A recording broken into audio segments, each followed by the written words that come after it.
Preface. This book is pragmatical, not philosophical. A practical manual, not a treatise upon theories. It is intended for the men and women whose most pressing need is for money, who wish to get rich first and philosophize afterward. It is for those who have, so far, found neither the time, the means, nor the opportunity to go deeply into the study of metaphysics, but who want results and who are willing to take the conclusions of science as a basis for action, without going into all the processes by which those conclusions were reached. It is expected that the reader will take the fundamental statements upon faith, just as he would take statements concerning a law of electrical action if they were promulgated by a Marconi or an Edison, and taking the statements upon faith, that he will prove their truth by acting upon them without fear or hesitation. Every man or woman who does this will certainly get rich, for the science herein applied is an exact science, and failure is impossible. For the benefit, however, of those who wish to investigate philosophical theories and so secure a logical basis for faith, I will here cite certain authorities. The monistic theory of the universe, the theory that one is all and that all is one, that one substance manifests itself as the seeming many elements of the material world, is of Hindu origin and has been gradually winning its way into the thought of the Western world for 200 years. It is the foundation of all the Oriental philosophies and of those of Descartes, Spinoza, Leibniz, Schopenhauer, Hegel, and Emerson. The reader who would dig to the philosophical foundations of this is advised to read Hegel and Emerson for himself. In writing this book, I have sacrificed all other considerations to plainness and simplicity of style, so that all might understand. The plan of action laid down herein was deduced from the conclusions of philosophy. It has been thoroughly tested and bears the supreme test of practical experiment. It works. If you wish to know how the conclusions were arrived at, read the writings of the authors mentioned above. And if you wish to reap the fruits of their philosophies in actual practice, read this book and do exactly as it tells you to do. The author. Chapter 1. The Right to be Rich. Whatever may be said in praise of poverty, the fact remains that it is not possible to live a really complete or successful life unless one is rich. No man can rise to his greatest possible height in talent or soul development unless he has plenty of money. For to unfold the soul and to develop talent he must have many things to use, and he cannot have these things unless he has money to buy them with. A man develops in mind, soul, and body by making use of these things, and society is so organized that man must have money in order to become the possessor of things. Therefore, the basis of all advancement for man must be the science of getting rich. The object of all life is development, and everything that lives has an inalienable right to all the development it is capable of attaining. Man's right to life means his right to have the free and unrestricted use of all things which may be necessary to his fullest mental, spiritual, and physical unfoldment, or, in other words, his right to be rich. I shall not speak of riches in a figurative way. To be really rich does not mean to be satisfied or contented with a little. No man ought to be satisfied with little if he is capable of using and enjoying more. The purpose of nature is the advancement and unfoldment of life, and every man should have all that can contribute to the power, elegance, beauty, and richness of life. To be content with less is sinful. The man who owns all he wants for the living of all the life he is capable of living is rich, and no man who has not plenty of money can have all he wants. Life has advanced so far and become so complex that even the most ordinary man or woman requires a great amount of wealth in order to live in a manner that even approaches completeness. Every person naturally wants to become all that they are capable of becoming. This desire to realize innate possibilities is inherent in human nature. We cannot help wanting to be all that we can be. Success in life is becoming what you want to be. You can become what you want to be only by making use of things, and you can have the free use of things only as you become rich enough to buy them. To understand the science of getting rich is therefore the most essential of all knowledge. There is nothing wrong in wanting to get rich. The desire for riches is really the desire for a richer, fuller, and more abundant life, and that desire is praiseworthy. The man who does not desire to live more abundantly is abnormal. and so the man who does not desire to have money enough to buy all he wants is abnormal. There are three motives for which we live. We live for the body, we live for the mind, we live for the soul. No one of these is better or holier than the other. All are alike desirable, and no one of the three, body, mind, or soul, can live fully if either of the others is cut short of full life and expression. It is not right or noble to live only for the soul and deny mind or body, and it is wrong to live for the intellect and deny body or soul. We are all acquainted with the loathsome consequences of living for the body and denying both mind and soul, and we see that real life means the complete expression of all that man can give forth through body, mind, and soul. Whatever he can say, no man can be really happy or satisfied unless his body is living fully in every function, and unless the same is true of his mind and his soul. Wherever there is unexpressed possibility, or function not performed, there is unsatisfied desire. Desire is possibility seeking expression, or function seeking performance. Man cannot live fully in body without good food, comfortable clothing, and warm shelter, and without freedom from excessive toil. Rest and recreation are also necessary to his physical life.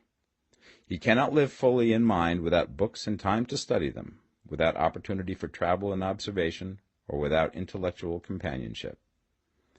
To live fully in mind, he must have intellectual recreations, and must surround himself with all the objects of art and beauty he is capable of using and appreciating. To live fully in soul, man must have love, and love is denied expression by poverty. A man's highest happiness is found in the bestowal of benefits on those he loves. Love finds its most natural and spontaneous expression in giving. The man who has nothing to give cannot fill his place as a husband or father, as a citizen or as a man. It is in the use of material things that a man finds full life for his body, develops his mind, and unfolds his soul. It is therefore of supreme importance to him that he should be rich. It is perfectly right that you should desire to be rich. If you are a normal man or woman, you cannot help doing so. It is perfectly right that you should give your best attention to the science of getting rich, for it is the noblest and most necessary of all studies. If you neglect this study, you are derelict in your duty to yourself, to God, and humanity, for you can render to God and humanity no greater service than to make the most of yourself. Chapter 2. There is a science of getting rich. There is a science of getting rich, and it is an exact science, like algebra or arithmetic. There are certain laws which govern the process of acquiring riches. Once these laws are learned and obeyed by any man, he will get rich with mathematical certainty. The ownership of money and property comes as a result of doing things in a certain way. Those who do things in this certain way, whether on purpose or accidentally, get rich, while those who do not do things in this certain way, no matter how hard they work or how able they are, remain poor. It is a natural law that like causes always produce like effects, and therefore any man or woman who learns to do things in this certain way will infallibly get rich.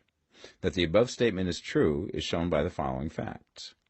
Getting rich is not a matter of environment, for if it were, all the people in certain neighborhoods would become wealthy. The people of one city would all be rich, while those of other towns would all be poor. Or the inhabitants of one state would roll in wealth, and those of an adjoining state would be in poverty. But everywhere we see rich and poor living side by side, in the same environment, and often engaged in the same vocations.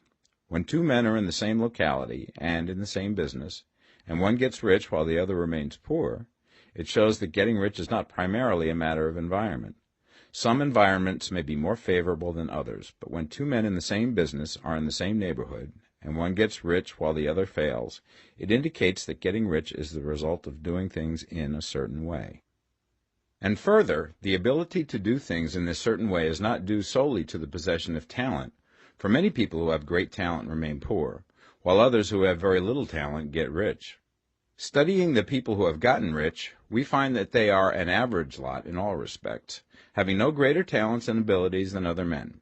It is evident that they do not get rich because they possess talents and abilities that other men have not, but because they happen to do things in a certain way. Getting rich is not the result of saving or thrift.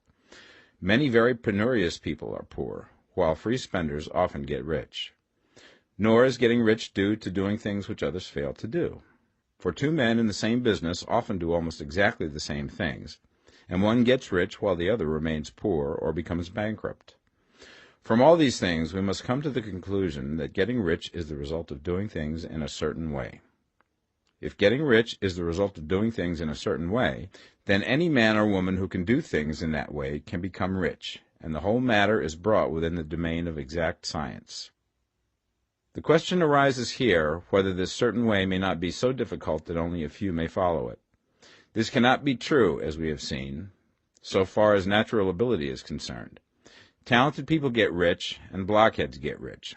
Intellectually brilliant people get rich, and very stupid people get rich. Physically strong people get rich, and weak and sickly people get rich. Some degree of ability to think and understand is, of course, essential.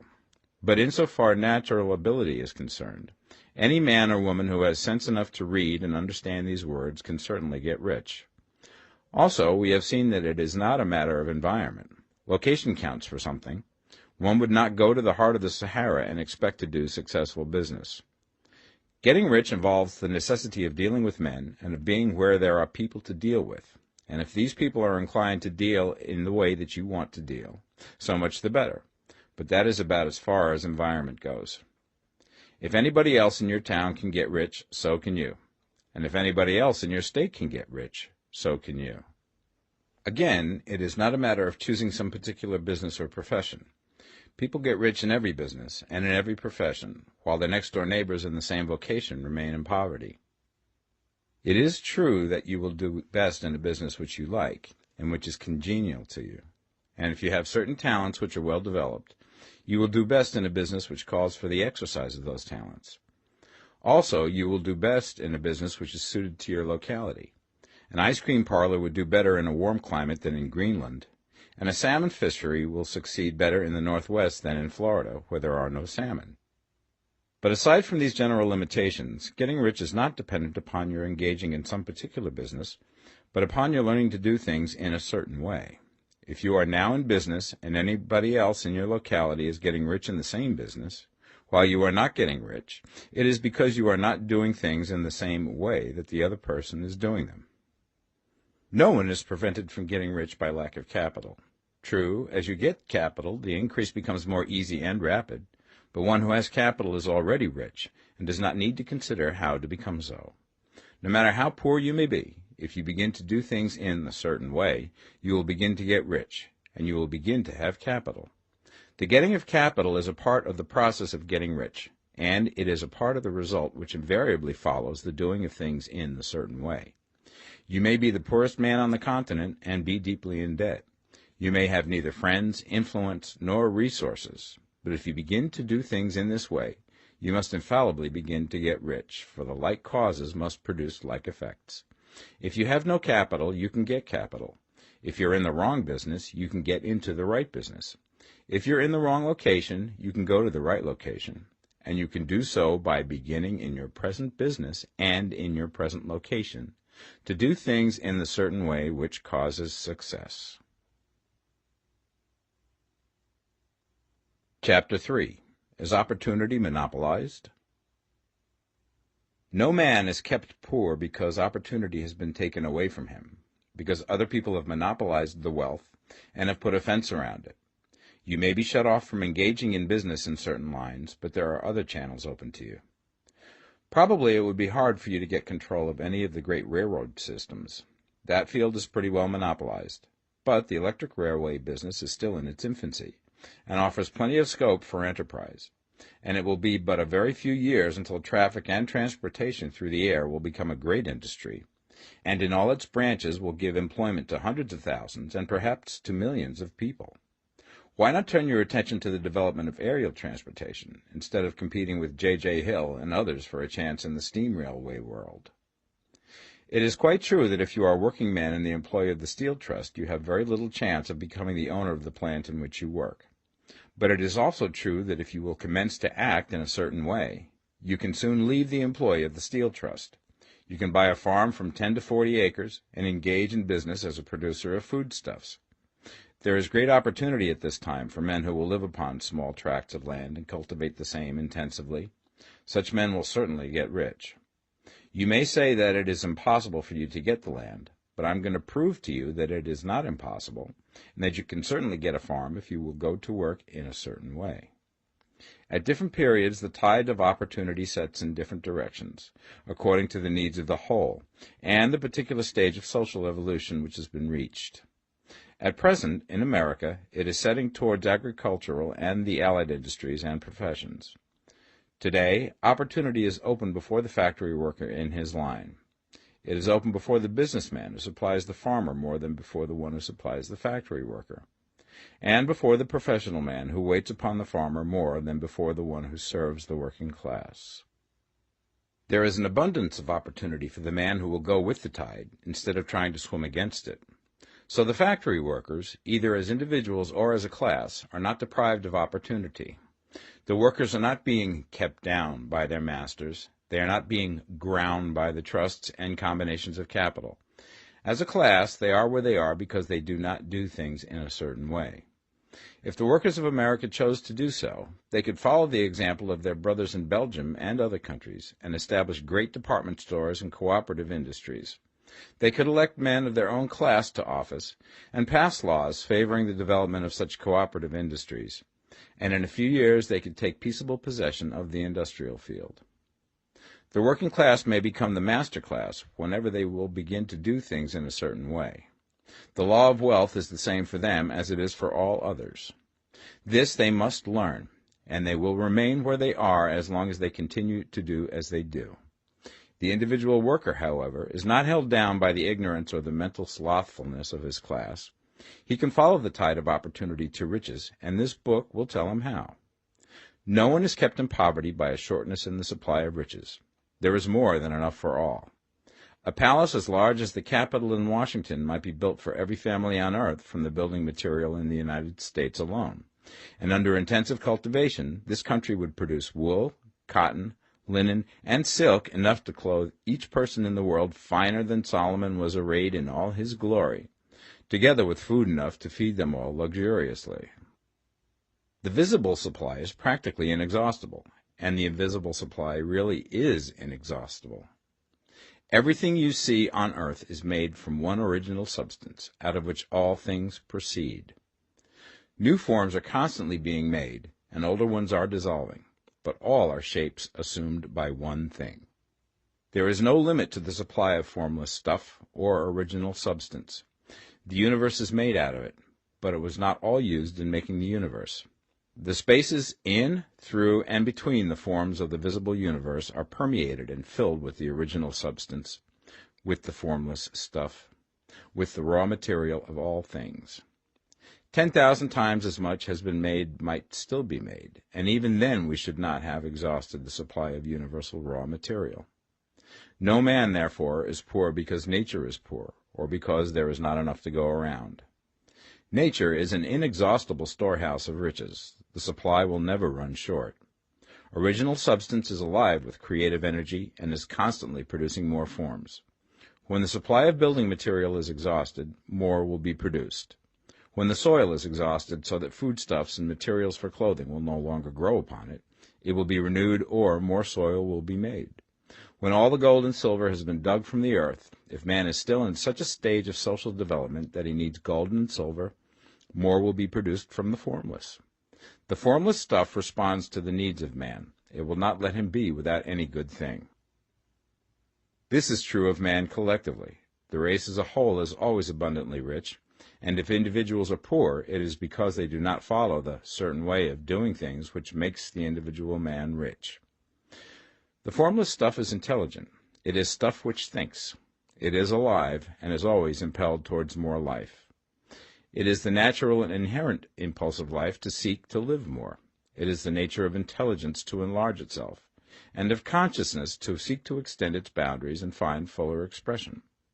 The universe of forms has been made by formless living substance, throwing itself into form in order to express itself more fully. The universe is a great living presence, always moving inherently towards more life and fuller functioning.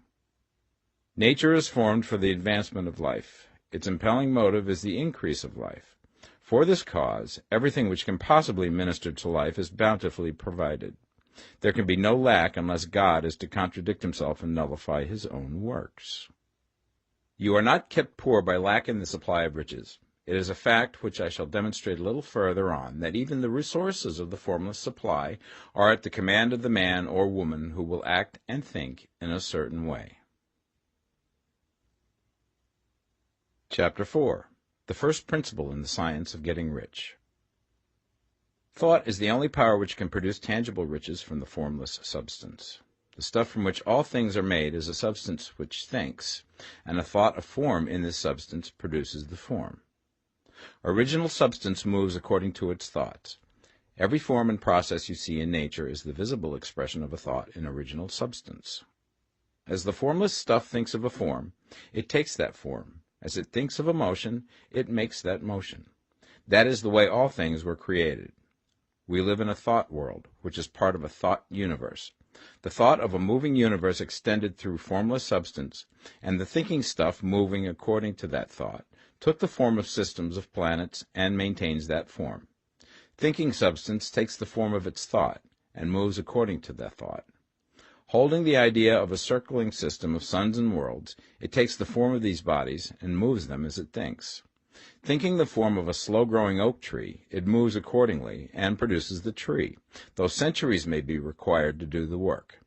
In creating, the formless seems to move according to the lines of motion it has established. The thought of an oak tree does not cause the instant formation of a full-grown tree, but it does start in motion the forces which will produce the tree, along established lines of growth. Every thought of form held in thinking substance causes the creation of the form, but always, or at least generally, along lines of growth and action already established.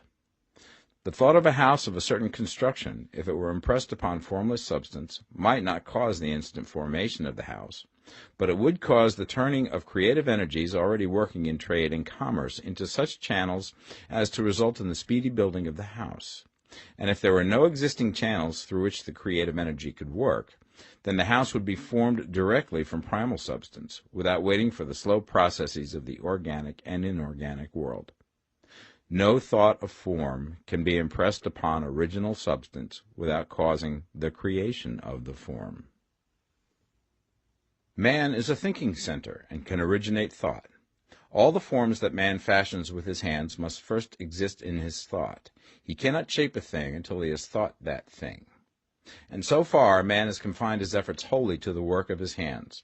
He has applied manual labor to the world of forms, seeking to change or modify those already existing.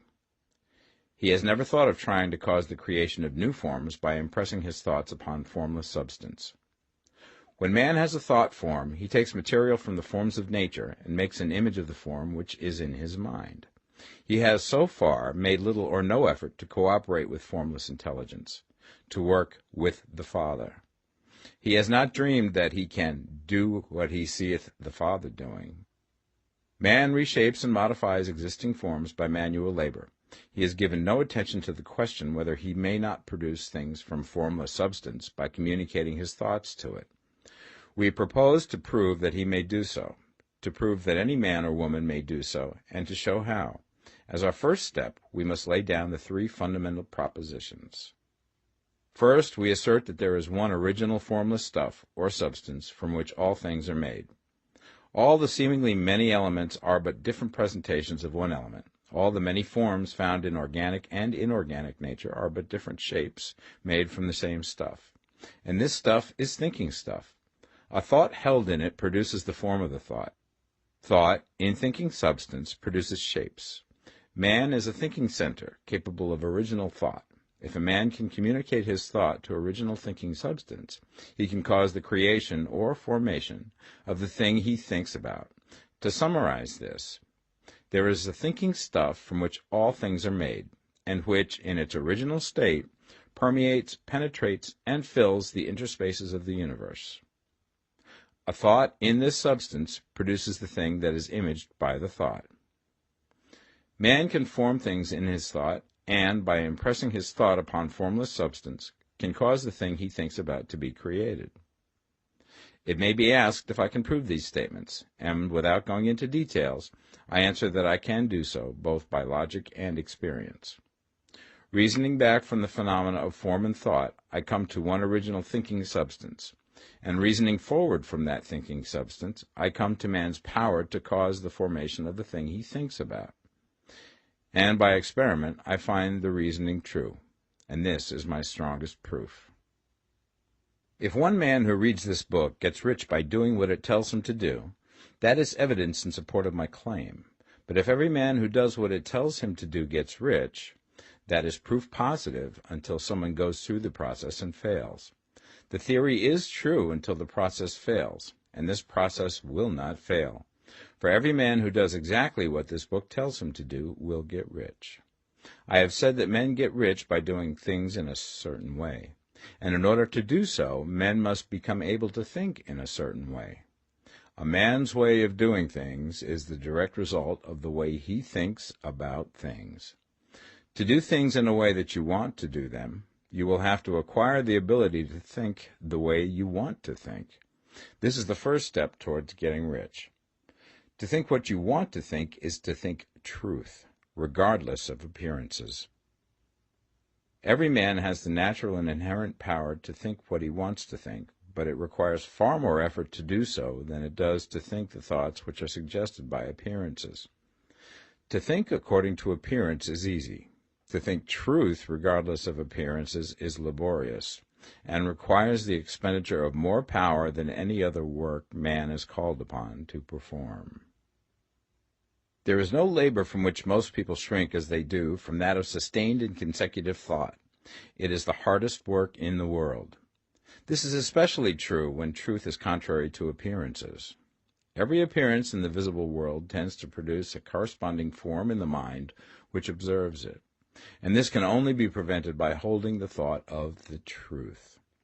To look upon the appearance of disease will produce the form of disease in your own mind and ultimately in your body, unless you hold the thought of the truth, which is that there is no disease. It is only an appearance, and the reality is health.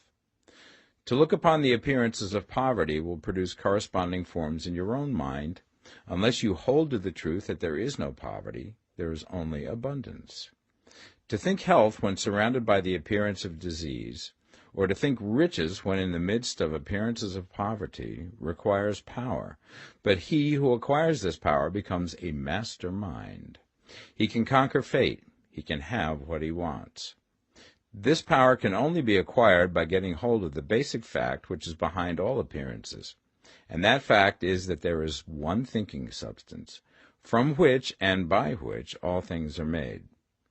Then we must grasp the truth that every thought held in this substance becomes a form, and that man can so impress his thoughts upon it as to cause them to take form and become visible things. When we realize this, we lose all doubt and fear, for we know that we can create what we want to create, and we can get what we want to have, and can become what we want to be. As a first step towards getting rich, you must believe the three fundamental statements given previously in this chapter, and in order to emphasize them, I repeat them here.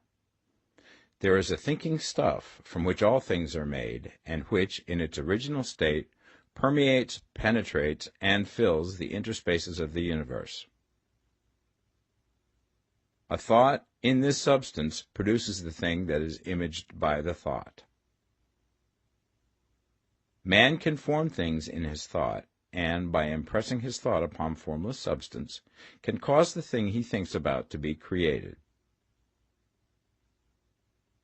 You must lay aside all other concepts of the universe than this monistic one, and you must dwell upon this until it is fixed in your mind and has become your habitual thought. Read these creed statements over and over again.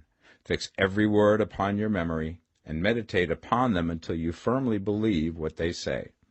If a doubt comes to you, cast it aside as a sin. Do not listen to arguments against this idea. Do not go to churches or lectures where a contrary concept of things is taught or preached. Do not read magazines or books which teach a different idea. If you get mixed up in your faith, all your efforts will be in vain. Do not ask why these things are true, nor speculate as to how they can be true. Simply take them on trust. The science of getting rich begins with the absolute acceptance of this faith. Chapter 5. Increasing Life. You must get rid of the last vestige of the old idea that there is a deity whose will it is that you should be poor, or whose purposes may be served by keeping you in poverty. The intelligent substance which is all, and in all, which lives in all and lives in you, is a consciously living substance. Being a consciously living substance, it must have the nature and inherent desire of every living intelligence for increase of life. Every living thing must continually seek for the enlargement of its life, because life, in the mere act of living, must increase itself. A seed, dropped into the ground, springs into activity, and in the act of living produces 100 more seeds. Life, by living, multiplies itself. It is forever becoming more. It must do so if it continues to be at all. Intelligence is under the same necessity for continuous increase. Every thought we think makes it necessary for us to think another thought. Consciousness is continually expanding. Every fact we learn leads us to the learning of another fact.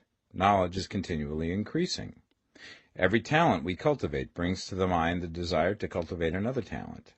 We are subject to the urge of life, seeking expression, which ever drives us on to know more, to do more, and to be more. In order to know more, do more, and be more, we must have more. We must have things to use, for we learn and do and become only by using things. We must get rich so that we can live more. The desire for riches is simply the capacity for larger life seeking fulfillment. Every desire is the effort of an unexpressed possibility to come into action. It is power seeking to manifest which causes desire. That which makes you want more money is the same as that which makes the plant grow. It is life, seeking fuller expression. The one living substance must be subject to this inherent law of all life. It is permeated with the desire to live more. That is why it is under the necessity of creating things. The one substance desires to live more in you. Hence, it wants you to have all the things you can use. It is the desire of God that you should get rich. He wants you to get rich because he can express himself better through you if you have plenty of things to use in giving him expression. He can live more in you if you have unlimited command of the means of life. The universe desires you to have everything you want to have. Nature is friendly to your plans. Everything is naturally for you. Make up your mind that this is true. It is essential, however, that your purpose should harmonize with the purpose that is in all. You must want real life, not mere pleasure of sensual gratification. Life is the performance of function, and the individual really lives only when he performs every function, physical, mental, and spiritual, of which he is capable, without excess in any. You do not want to get rich in order to live swinishly, for the gratification of animal desires, that is not life. But the performance of every physical function is a part of life, and no one lives completely who denies the impulses of the body a normal and healthful expression. You do not want to get rich solely to enjoy mental pleasures, to get knowledge, to gratify ambition, to outshine others, to be famous. All these are a legitimate part of life, but the man who lives for the pleasures of the intellect alone will only have a partial life, and he will never be satisfied with his lot. You do not want to get rich solely for the good of others, to lose yourself for the salvation of mankind, to experience the joys of philanthropy and sacrifice. The joys of the soul are only a part of life, and they are no better or nobler than any other part. You want to get rich in order that you may eat, drink, and be merry when it is time to do these things, in order that you may surround yourself with beautiful things, see distant lands, feed your mind, and develop your intellect, in order that you may love men and do kind things, and be able to play a good part in helping the world to find truth. But remember that extreme altruism is no better and no nobler than extreme selfishness. Both are mistakes. Get rid of the idea that God wants you to sacrifice yourself for others, and that you can secure his favor by doing so. God requires nothing of the kind. What he wants is that you should make the most of yourself, for yourself and for others, and you can help others more by making the most of yourself than in any other way. You can make the most of yourself only by getting rich, so it is right and praiseworthy that you should give your first and best thought to the work of acquiring wealth. Remember, however, that the desire of substance is for all, and its movements must be for more life to all. It cannot be made to work for less life to any, because it is equally in all, seeking riches and life. Intelligent substance will make things for you, but it will not take things away from someone else and give them to you. You must get rid of the thought of competition. You are to create, not to compete for what is already created. You do not have to take anything away from anyone. You do not have to drive sharp bargains. You do not have to cheat or to take advantage. You do not need to let any man work for you for less than he earns. You do not have to covet the property of others or to look at it with wishful eyes. No man has anything of which you cannot have the like, and that without taking what he has away from him. You are to become a creator, not a competitor. You are going to get what you want, but in such a way that when you get it, every other man will have more than he has now. I am aware that there are men who get a vast amount of money by proceeding in direct opposition to the statements in the paragraph above, and may add a word of explanation here. Men of the plutocratic type, who become very rich, do so sometimes purely by their extraordinary ability on the plane of competition, and sometimes they unconsciously relate themselves to substance and its great purposes and movements for the general racial upbuilding through industrial evolution. Rockefeller, Carnegie, Morgan, et al. Have been the unconscious agents of the Supreme in the necessary work of systematizing and organizing productive industry, and, in the end, their work will contribute immensely towards increased life for all. Their day is nearly over, they have organized production, and will soon be succeeded by the agents of the multitude, who will organize the machinery of distribution. The multimillionaires are like the monster reptiles of the prehistoric eras. They play a necessary part in the evolutionary process, but the same power which produced them will dispose of them, and it is well to bear in mind that they have never been really rich. A record of the private lives of most of this class will show that they have really been the most abject and wretched of the poor. Riches secured on the competitive plane are never satisfactory and permanent. They are yours today and another's tomorrow. Remember, if you are to become rich in a scientific and certain way, you must rise entirely out of the competitive thought. You must never think for a moment that the supply is limited. Just as soon as you begin to think that all the money is being cornered and controlled by bankers and others, and that you must exert yourself to get laws passed to stop this process, and so on, in that moment you drop into the competitive mind, and your power to cause creation is gone for the time being. And what is worse, you will probably arrest the creative movements you have already instituted. Know that there are countless millions of dollars worth of gold in the mountains of the earth, not yet brought to light, and know that if there were not, more would be created from thinking substance to supply your needs.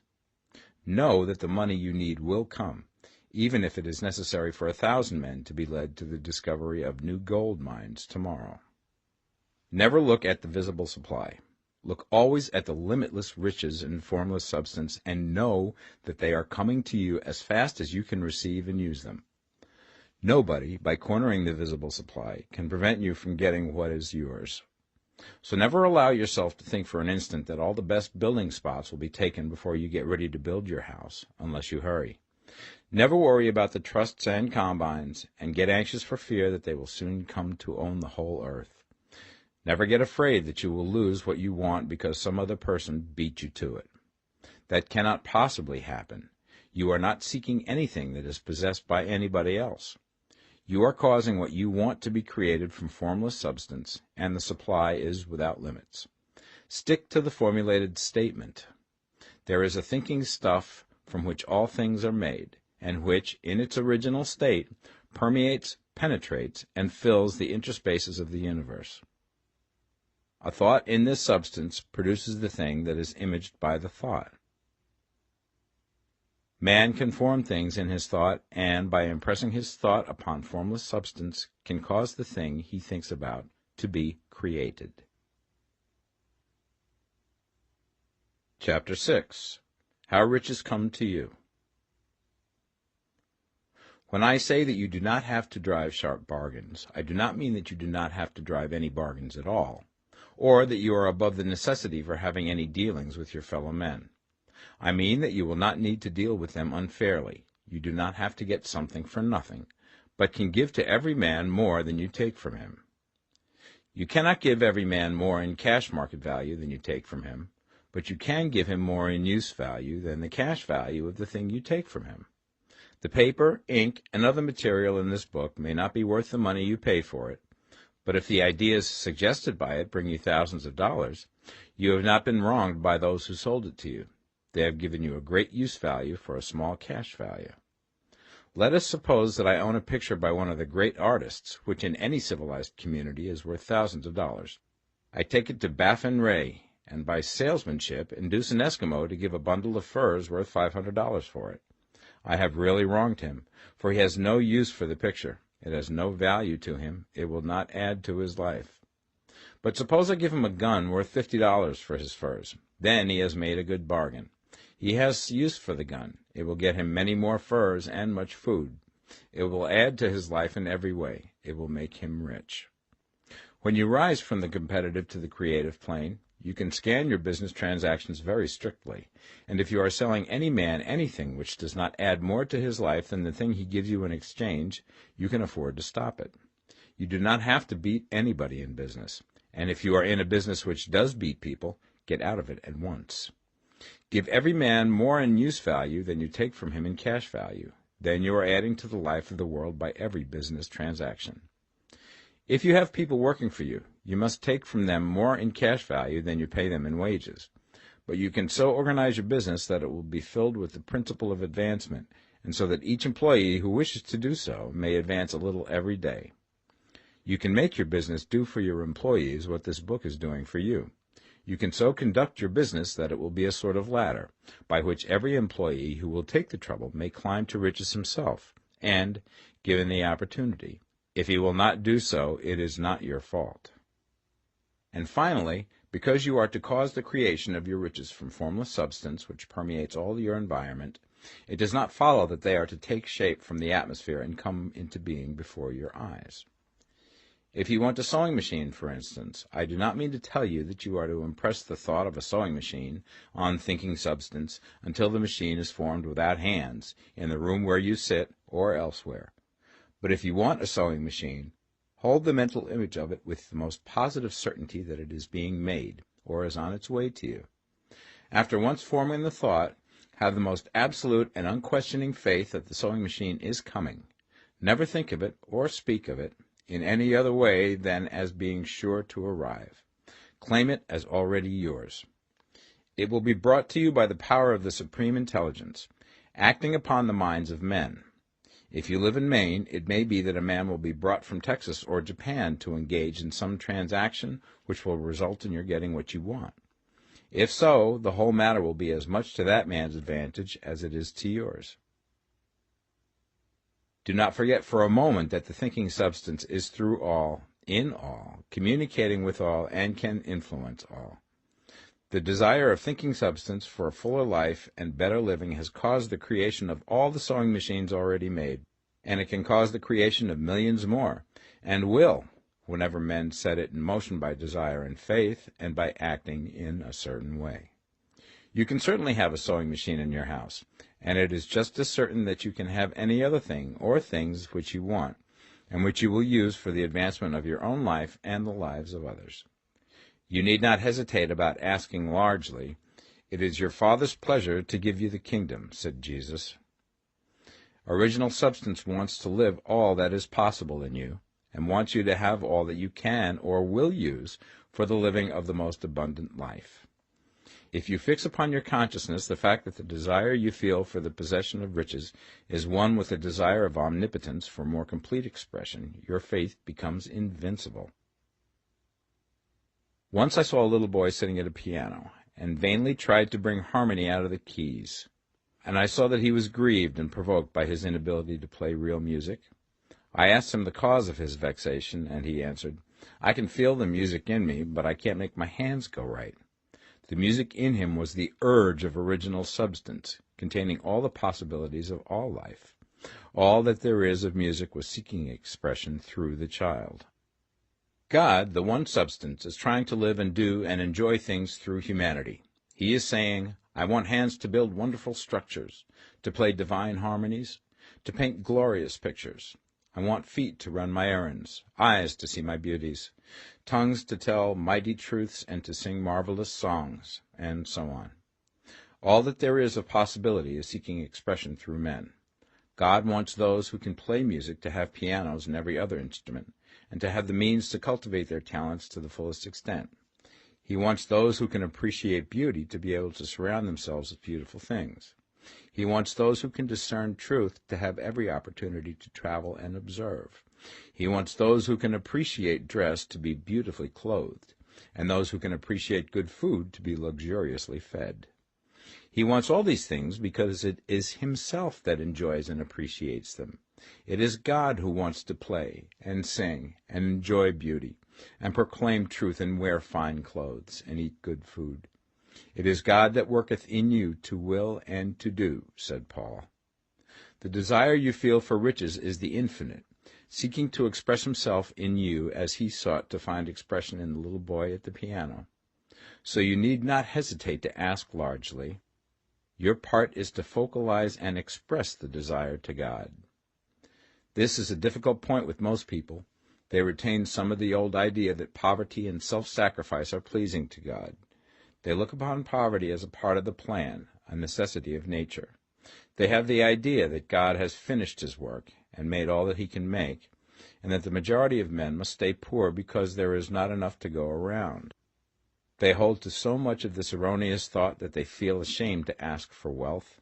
They try not to want more than a very modest competence, just enough to make them fairly comfortable.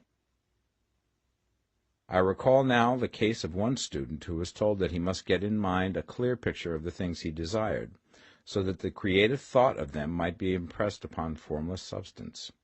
He was a very poor man, living in a rented house, and having only what he earned from day to day, and he could not grasp the fact that all wealth was his.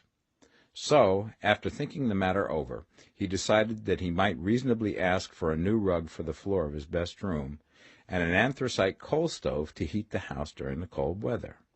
Following the instructions given in this book, he obtained these things in a few months, and then it dawned upon him that he had not asked enough. He went through the house in which he lived, and planned all the improvements he would like to make in it. He mentally added a bay window here and a room there, until it was complete in his mind as an ideal home, and then he planned its furnishings.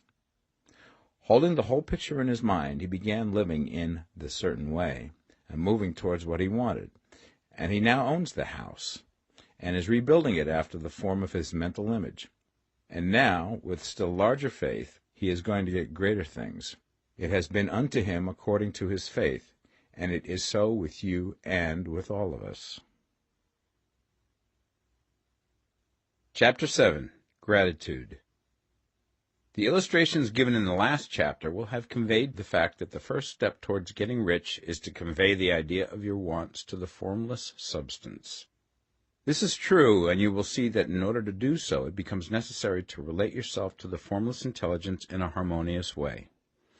To secure this harmonious relation is a matter of such primary and vital importance that I shall give some space to its discussion here, and give you instructions which, if you will follow them, will be certain to bring you into perfect unity of mind with God.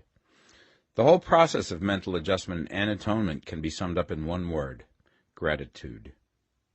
First, you believe that there is one intelligent substance from which all things proceed. Second, you believe that this substance gives you everything you desire. And third, you relate yourself to it by a feeling of deep and profound gratitude. Many people who order their lives rightly in all other ways are kept in poverty by their lack of gratitude. Having received one gift from God, they cut the wires which connect them with Him by failing to make acknowledgment. It is easy to understand that the nearer we live to the source of wealth, the more wealth we shall receive. And it is easy also to understand that the soul that is always grateful lives in closer touch with God than the one which never looks to Him in thankful acknowledgment. The more gratefully we fix our minds on the Supreme when good things come to us, the more good things we will receive, and the more rapidly they will come. And the reason simply is that the mental attitude of gratitude draws the mind into closer touch with the source from which the blessings come. If it is a new thought to you that gratitude brings your whole mind into closer harmony with the creative energies of the universe, Consider it well, and you will see that it is true. The good things you already have come to you along the line of obedience to certain laws. Gratitude will lead your mind out along the ways by which things come, and it will keep you in close harmony with creative thought and prevent you from falling into competitive thought. Gratitude alone can keep you looking towards the all, and prevent you from falling into the error of thinking of the supply as limited, and to do that would be fatal to your hopes. There is a law of gratitude, and it is absolutely necessary that you should observe the law if you are to get the results you seek. The law of gratitude is the natural principle that action and reaction are always equal, and in opposite directions. The grateful outreaching of your mind in thankful praise to the Supreme is a liberation or expenditure of force. It cannot fail to reach that to which it is addressed, and the reaction is an instantaneous movement towards you. Draw nigh unto God, and he will draw nigh unto you. That is a statement of psychological truth. And if your gratitude is strong and constant, the reaction in formless substance will be strong and continuous. The movement of the things you want will always be towards you. Notice the grateful attitude that Jesus took, how he always seemed to be saying, I thank thee, Father, that thou hearest me. You cannot exercise much power without gratitude, for it is gratitude that keeps you connected with power. But the value of gratitude does not consist solely in getting you more blessings in the future. Without gratitude, you cannot long keep from dissatisfied thought regarding things as they are. The moment you permit your mind to dwell with dissatisfaction upon things as they are, you begin to lose ground. You fix attention upon the common, the ordinary, the poor, and the squalid and mean, and your mind takes the form of these things. Then you will transmit these forms or mental images to the formless, and the common, the poor, the squalid, and mean will come to you. To permit your mind to dwell upon the inferior is to become inferior, and to surround yourself with inferior things. On the other hand, to fix your attention on the best is to surround yourself with the best, and to become the best. The creative power within us makes us into the image of that to which we give our attention. We are thinking substance, and thinking substance always takes the form of that which it thinks about. The grateful mind is constantly fixed upon the best. Therefore it tends to become the best. It takes the form or character of the best and will receive the best. Also, faith is born of gratitude. The grateful mind continually expects good things, and expectation becomes faith. The reaction of gratitude upon one's own mind produces faith, and every outgoing wave of grateful thanksgiving increases faith. He who has no feeling of gratitude cannot long retain a living faith, and without a living faith you cannot get rich by the creative method, as we shall see in the following chapters. It is necessary, then, to cultivate the habit of being grateful for every good thing that comes to you, and to give thanks continuously. And because all things have contributed to your advancement, you should include all things in your gratitude. Do not waste time thinking or talking about the shortcomings or wrong actions of plutocrats or trust magnates. Their organization of the world has made your opportunity. All you get really comes to you because of them. Do not rage against corrupt politicians. If it were not for politicians, we should fall into anarchy, and your opportunity would be greatly lessened. God has worked a long time and very patiently to bring us up to where we are in industry and government, and he is going right on with his work. There is not the least doubt that he will do away with plutocrats, trust magnates, captains of industry, and politicians as soon as they can be spared. But in the meantime, behold, they are all very good.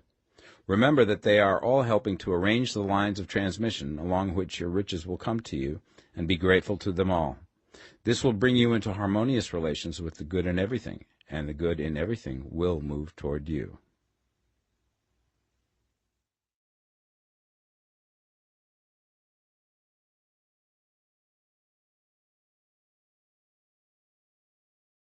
The Science of Getting Rich, Part 2.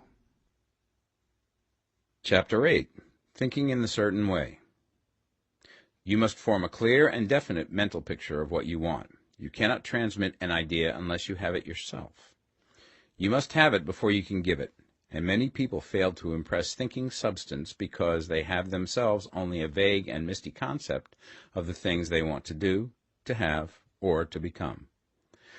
It is not enough that you should have a general desire for wealth to do good with. Everybody has that desire.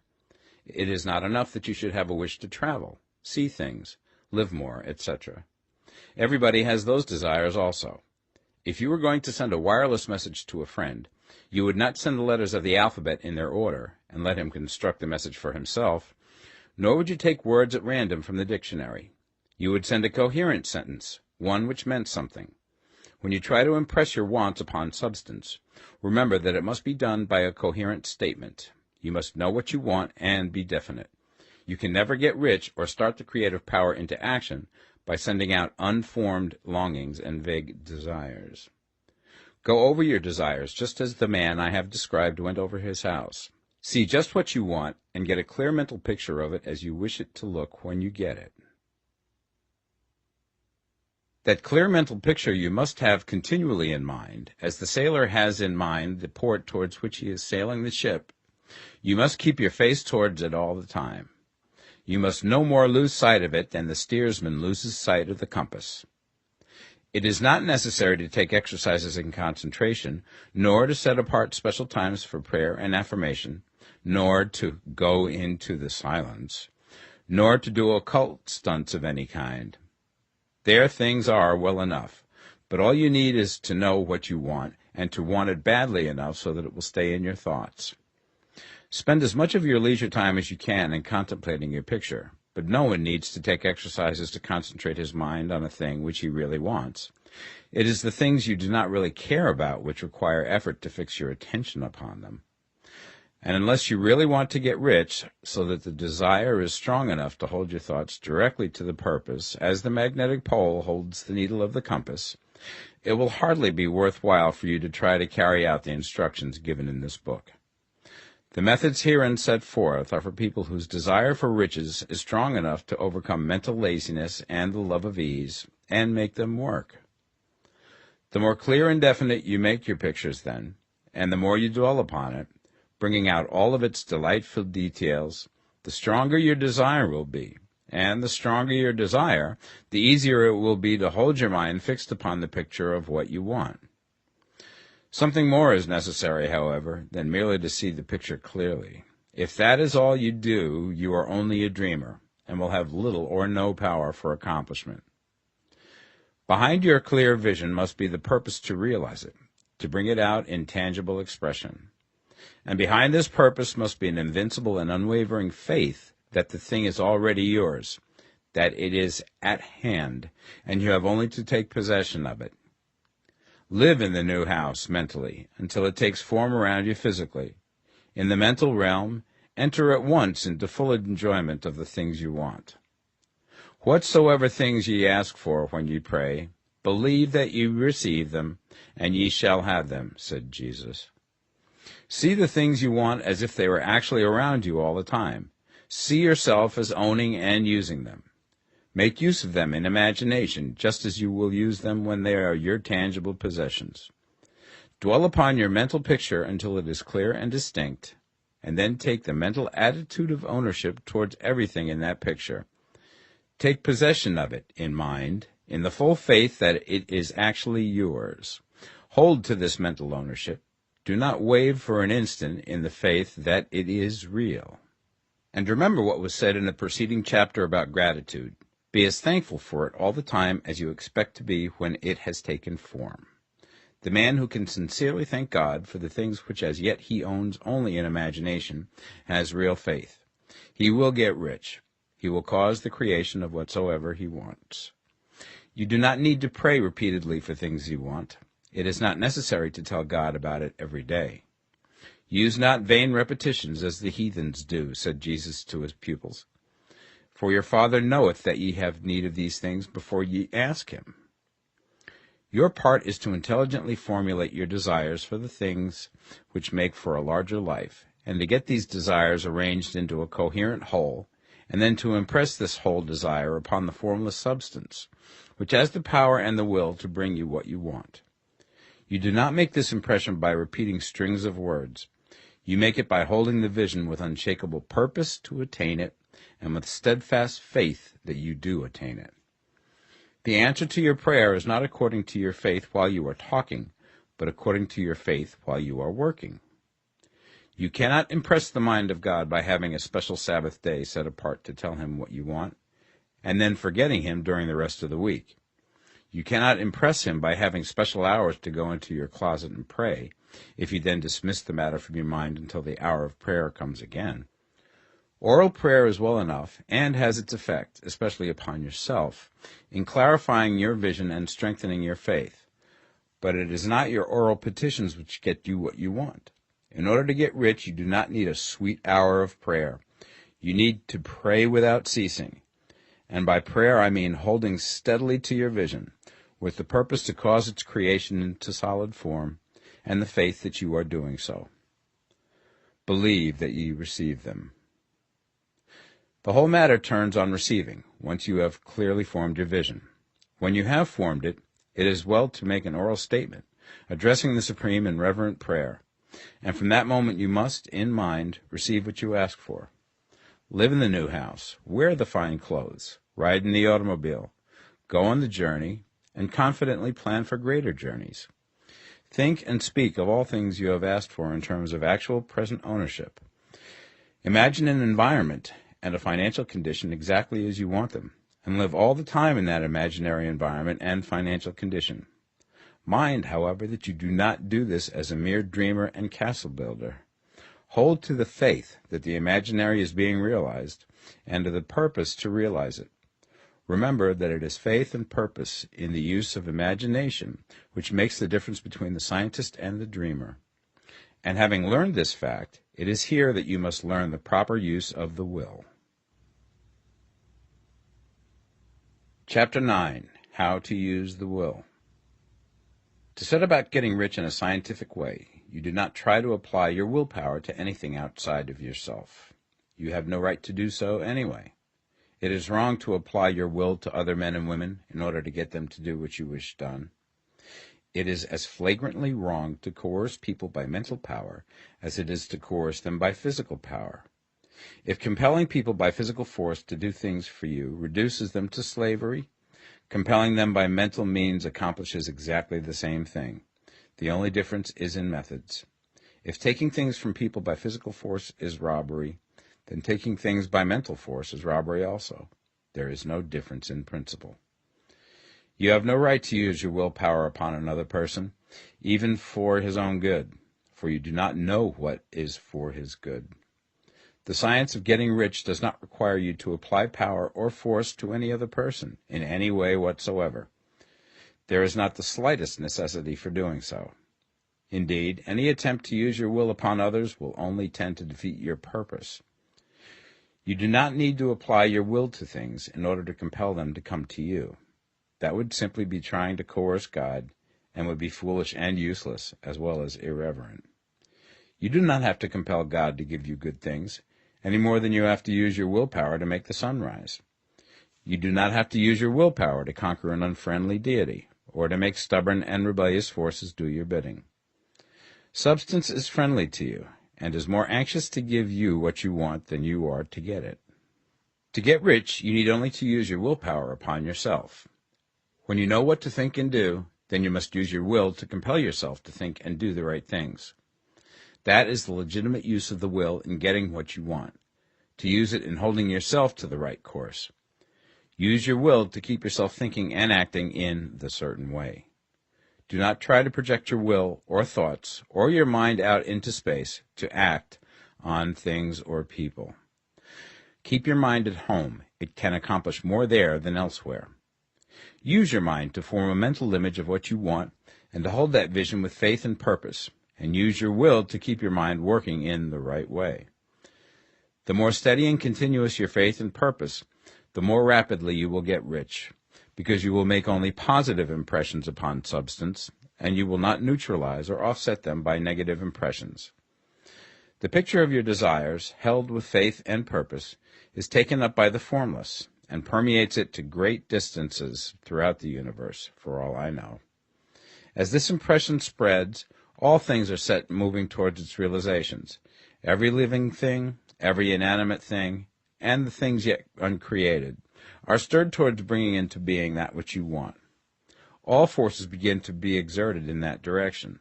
All things begin to move towards you. The minds of people everywhere are influenced towards doing the things necessary to the fulfilling of your desires, and they work for you unconsciously.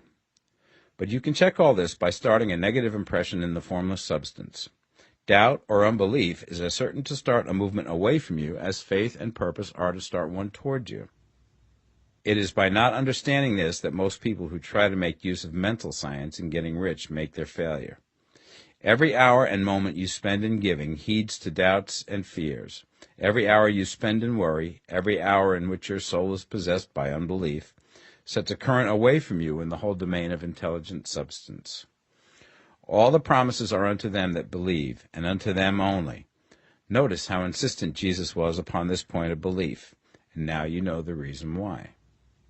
Since belief is all important, it behooves you to guard your thoughts, and as your beliefs will be shaped to a very great extent by the things you observe and think about, it is important that you should command your attention. And here the will comes into use, for it is by your will that you determine upon what things your attention shall be fixed.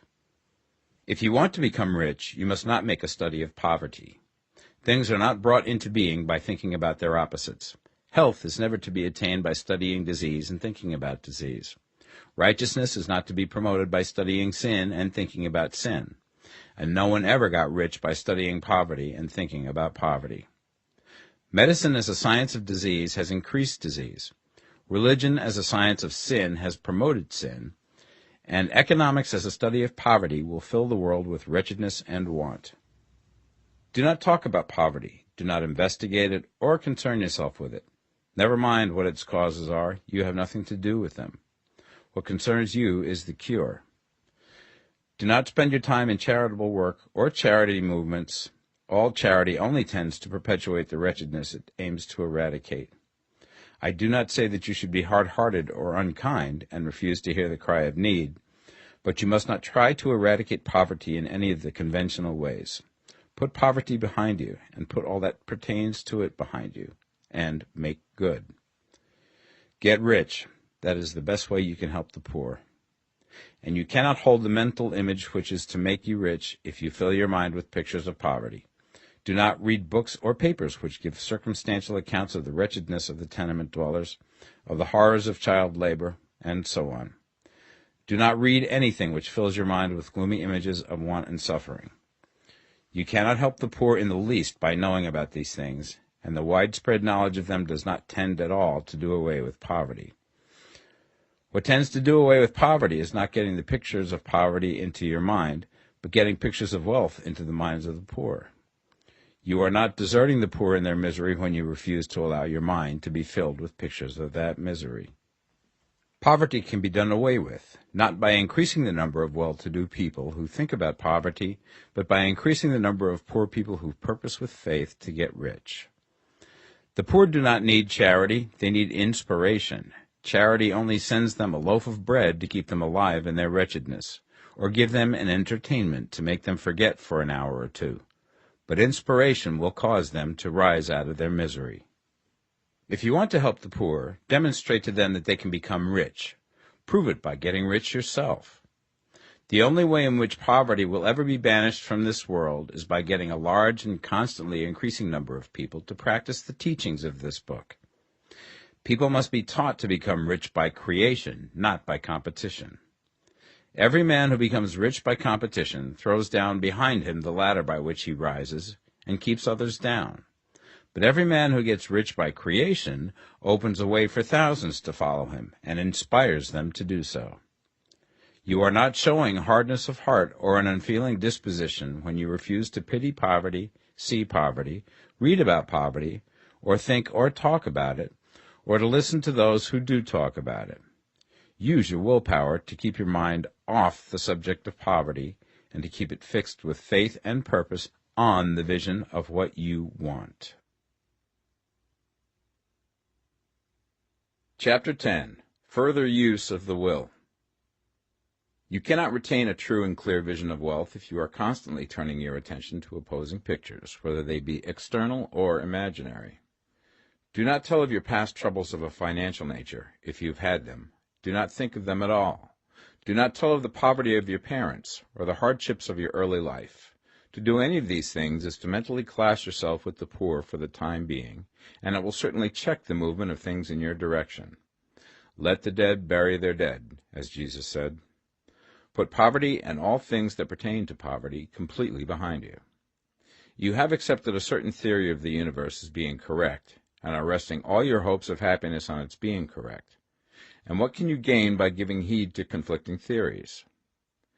Do not read religious books which tell you that the world is soon coming to an end, and do not read the writing of muckrakers and pessimistic philosophers who tell you that it is going to the devil. The world is not going to the devil. It is going to God. It is wonderful becoming. True, there may be a good many things in existing conditions which are disagreeable, but what is the use of studying them when they are certainly passing away, and when the study of them only tends to check their passing and keep them with us? Why give time and attention to things which are being removed by evolutionary growth, when you can hasten their removal only by promoting the evolutionary growth as far as your part of it goes? No matter how horrible and seeming may be the conditions in certain countries, sections, or places, you waste your time and destroy your own chances by considering them. You should interest yourself in the world's becoming rich. Think of the riches in the world as coming to, instead of the poverty it is growing out of, and bear in mind that the only way in which you can assist the world in growing rich is by growing rich yourself through creative method, not the competitive one. Give your attention wholly to riches. Ignore poverty. Whenever you think or speak of those who are poor, think and speak of them as those who are becoming rich, as those who are to be congratulated rather than pitied. Then they and others will catch the inspiration and begin to search for the way out. Because I say that you are to give your whole time and mind and thought to riches, it does not follow that you are to be sordid or mean. To become really rich is the noblest aim you can have in life, for it includes everything else. On the competitive plane, the struggle to get rich is a godless scramble for power over other men. But when we come into the creative mind, all this is changed. All that is possible in the way of greatness and soul unfoldment, of service and lofty endeavor, comes by way of getting rich. All is made possible by the use of things. If you lack for physical health, you will find that the attainment of it is conditional on you getting rich. Only those who are emancipated from financial worry and who have the means to live a carefree existence and follow hygienic practices can have and retain health. Moral and spiritual greatness is possible only to those who are above the competitive battle for existence, and only those who are becoming rich on the plane of creative thought are free from the degrading influences of competition. If your heart is set on domestic happiness, remember that love flourishes best when there is refinement, a high level of thought, and freedom from corrupting influences. And these are to be found only where riches are attained by the exercise of creative thought, without strife or rivalry.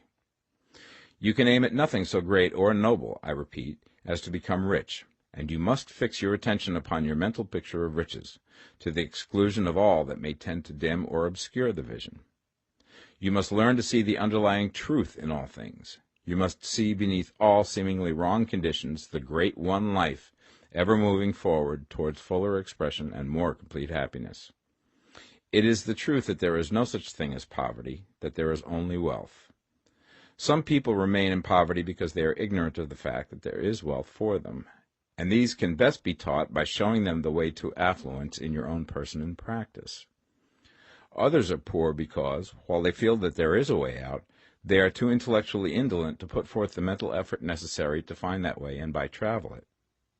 Others still are poor because, while they have some notion of science, they have become so swamped and lost in the maze of metaphysical and occult theories that they do not know which road to take. They try a mixture of many systems and fail in all. For these, again, the very best thing to do is to show the right way in your own person and practice. An ounce of doing things is worth a pound of theorizing.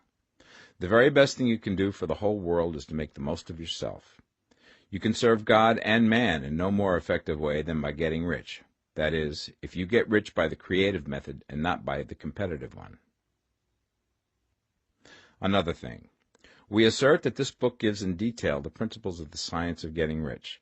And if that is true, you do not need to read any other book upon the subject. This may sound narrow and egotistical, but consider. There is no more scientific method of computation in mathematics than by addition, subtraction, multiplication, and division. No other method is possible.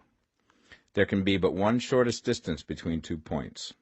There is only one way to think scientifically, and that is to think in the way that leads by the most direct and simple route to the goal.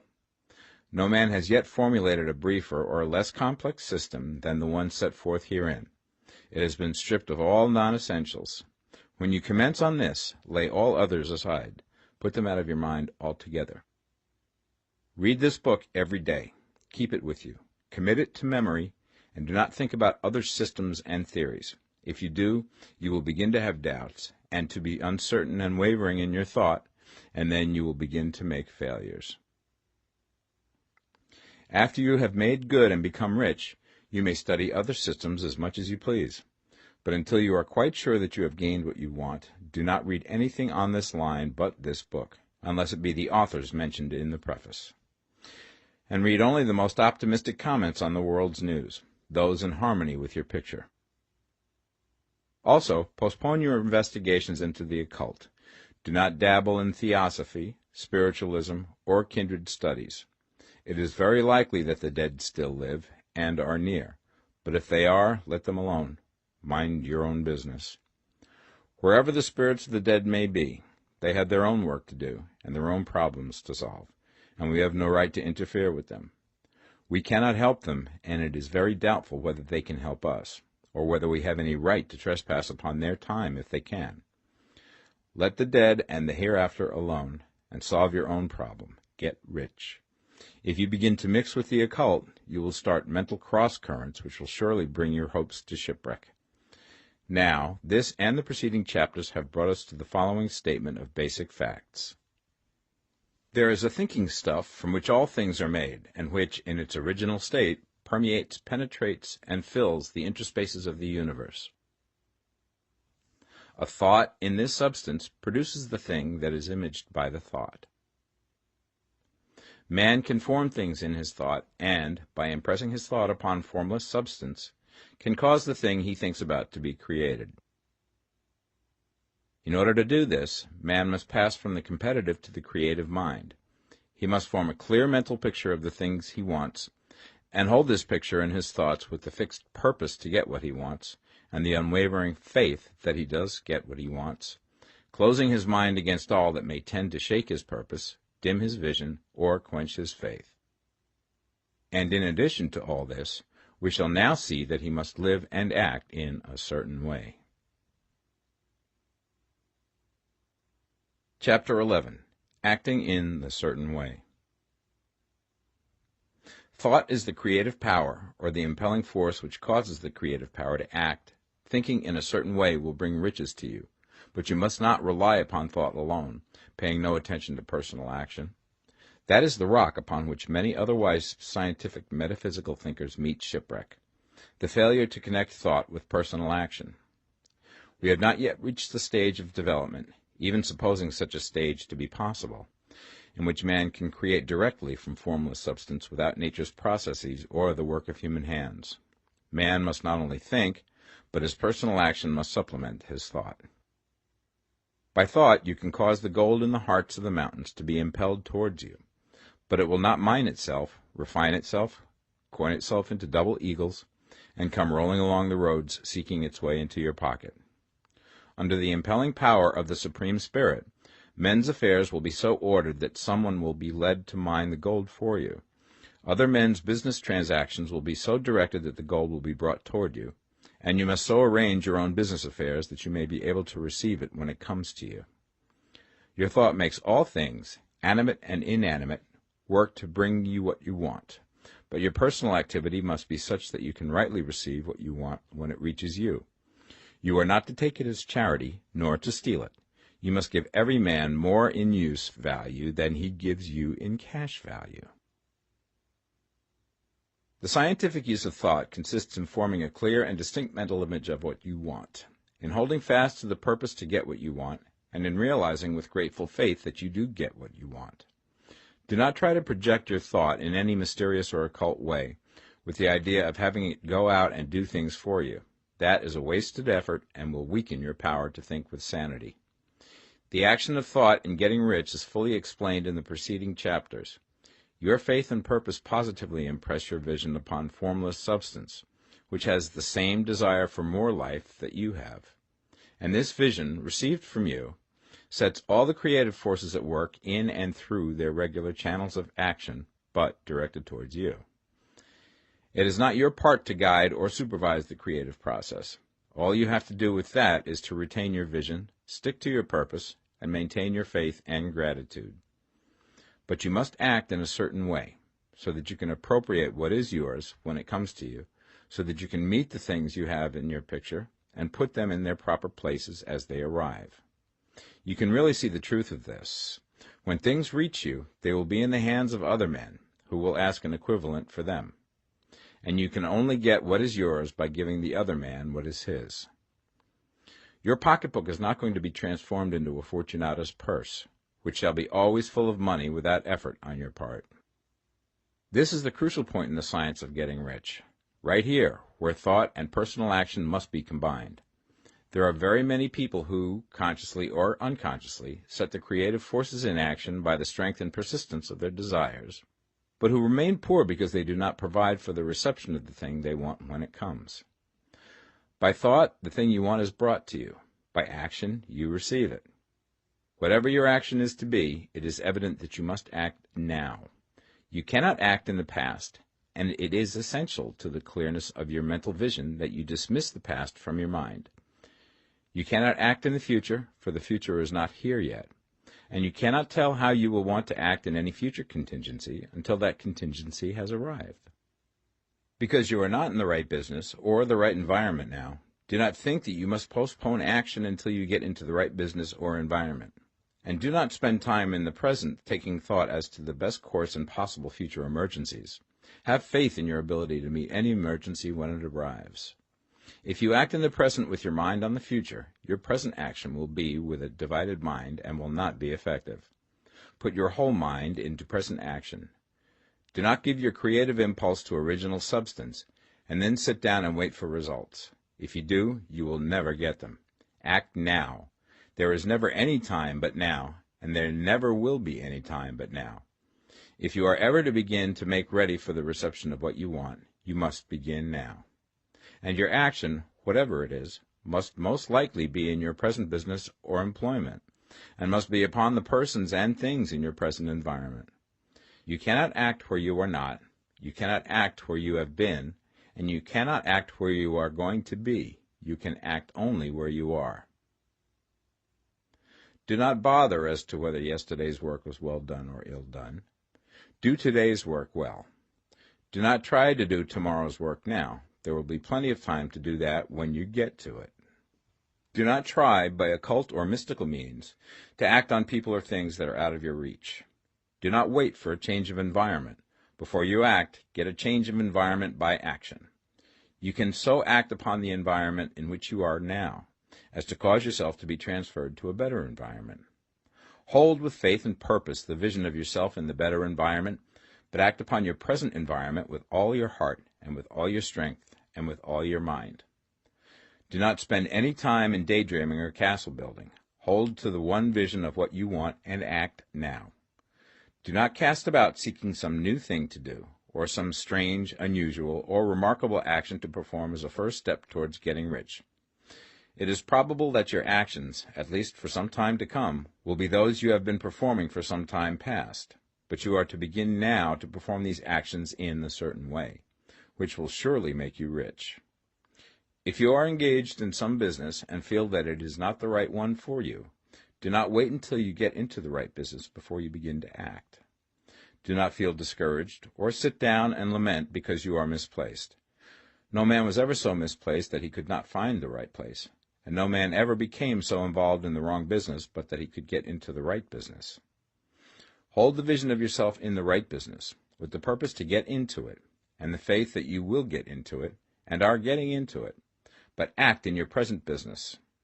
Use your present business as the means of getting a better one, and use your present environment as the means of getting into a better one. Your vision of the right business, if held with faith and purpose, will cause the Supreme to move the right business towards you, and your action, if performed in a certain way, will cause you to move towards the business. If you are an employee or wage earner and feel that you must change places in order to get what you want, do not project your thought into space and rely upon it to get you another job. It will probably fail to do so. Hold the vision of yourself in the job you want, while you act with faith and purpose on the job you have, and you will certainly get the job you want. Your vision and faith will set the creative force in motion to bring it toward you, and your action will cause the forces in your own environment to move you toward the place you want. In closing this chapter, we will add another statement to our syllabus. There is a thinking stuff from which all things are made, and which, in its original state, permeates, penetrates, and fills the interspaces of the universe. A thought in this substance produces the thing that is imaged by the thought. Man can form things in his thought, and, by impressing his thought upon formless substance, can cause the thing he thinks about to be created. In order to do this, man must pass from the competitive to the creative mind.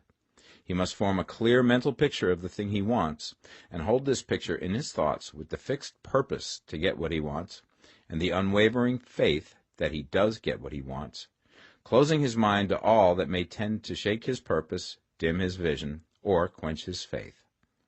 That he may receive what he wants when it comes, man must act now upon the people and things in his present environment.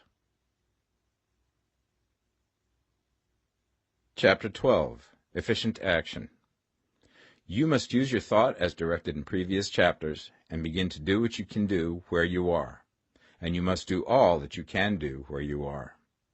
You can advance only by being larger than your present place, and no man is larger than his present place who leaves undone any of the work pertaining to that place. The world is advanced only by those who more than fill their present places. If no man quite filled his present place, you can see that there must be a going backward in everything. Those who do not quite fill their present places are dead weight upon society, government, commerce, and industry. They must be carried along by others at a great expense. The progress of the world is retarded only by those who do not fill the places they are holding. They belong to a former age and a lower stage or plane of life, and their tendency is towards degeneration. No society could advance if every man was smaller than his place. Social evolution is guided by the law of physical and mental evolution. In the animal world, evolution is caused by excess of life. When an organism has more life than can be expressed in the function of its own plane, it develops the organs of a higher plane, and a new species is originated. There never would have been new species had there not been organisms which more than filled their places. The law is exactly the same for you. Your getting rich depends upon your applying this principle to your own affairs. Every day is either a successful day or a day of failure, and it is the successful days which get you what you want. If every day is a failure, you can never get rich, while if every day is a success, you cannot fail to get rich. If there is something that may be done today, and you do not do it, you have failed in so far as that thing is concerned, and the consequences may be more disastrous than you imagine. You cannot foresee the results of even the most trivial act. You do not know the workings of all the forces that have been set moving in your behalf. Much may be depending on your doing some simple act. It may be the very thing which is to open the door of opportunity to very great possibilities. You can never know all the combinations which Supreme Intelligence is making for you in the world of things and of human affairs. Your neglect or failure to do some small thing may cause a long delay in getting what you want. Do, every day, all that can be done that day. There is, however, a limitation or qualification of the above that you must take into account. You are not to overwork, not to rush blindly into your business in the effort to do the greatest possible number of things in the shortest possible time. You are not to try to do tomorrow's work today, nor to do a week's work in a day. It is really not the number of things you do, but the efficiency of each separate action that counts. Every act is, in itself, either a success or a failure. Every act is, in itself, either effective or inefficient. Every inefficient act is a failure, and if you spend your life in doing inefficient acts, your whole life will be a failure. The more things you do, the worse for you if all your acts are inefficient ones. On the other hand, every efficient act is a success in itself, and if every act of your life is an efficient one, your whole life must be a success. The cause of failure is doing too many things in an inefficient manner, and not doing enough things in an efficient manner. You will see that it is a self-evident proposition that if you do not do any inefficient acts, and if you do a sufficient number of efficient acts, you will become rich. If, now, it is possible for you to make each act an efficient one, you see again that the getting of riches is reduced to an exact science, like mathematics. The matter turns, then, on the questions whether you can make each separate act a success in itself, and this you certainly can do. You can make each act a success because all power is working with you, and all power cannot fail. Power is at your service, and to make each act efficient, you have only to put power into it. Every action is either strong or weak, and when everyone is strong, you are acting in a certain way, which will make you rich. Every act can be made strong and efficient by holding your vision while you are doing it, and putting the whole power of your faith and purpose into it. It is at this point that the people fail who separate mental power from personal action. They use the power of the mind in one place and at one time, and they act in another place at another time. So their acts are not successful in themselves. Too many of them are inefficient. But if all power goes into every act, no matter how commonplace, every act will be a success in itself. And as in the nature of things, every success opens the way to other successes, your progress towards what you want, and the progress of what you want toward you, will become increasingly rapid. Remember that successful action is cumulative in its results. Since the desire for more life is inherent in all things, when a man begins to move towards larger life, more things attach themselves to him, and the influence of his desire is multiplied. Do, every day, all that you can do that day, and do each act in an efficient manner. In saying that you must hold your vision while you are doing each act, however trivial or commonplace, I do not mean to say that it is necessary at all times to see the vision distinctly to its smallest details. It should be the work of your leisure hours to use your imagination on the details of your vision, and to contemplate them until they are firmly fixed upon memory. If you wish speedy results, spend practically all your spare time in this practice. By continuous contemplation you will get the picture of what you want, even to the smallest details, so firmly fixed upon your mind and so completely transferred to the mind of formless substance, that in your working hours you need only to mentally refer to the picture to stimulate your faith and purpose, and cause your best effort to be put forth. Contemplate your picture in your leisure hours until your consciousness is so full of it that you can grasp it instantly. You will become so enthused with its bright promises that the mere thought of it will call forth the strongest energies of your whole being. Let us again repeat our syllabus, and by slightly changing the closing statements, bring it to the point we have now reached. There is a thinking stuff from which all things are made, and which, in its original state, permeates, penetrates, and fills the interspaces of the universe. A thought in this substance produces the thing that is imaged by the thought. Man can form things in his thought, and, by impressing his thought upon formless substance, can cause the thing he thinks about to be created. In order to do this, man must pass from competitive to the creative mind. He must form a clear mental picture of the thing he wants, and do, with faith and purpose, all that can be done each day, doing each separate thing in an efficient manner. Chapter 13. Getting into the right business.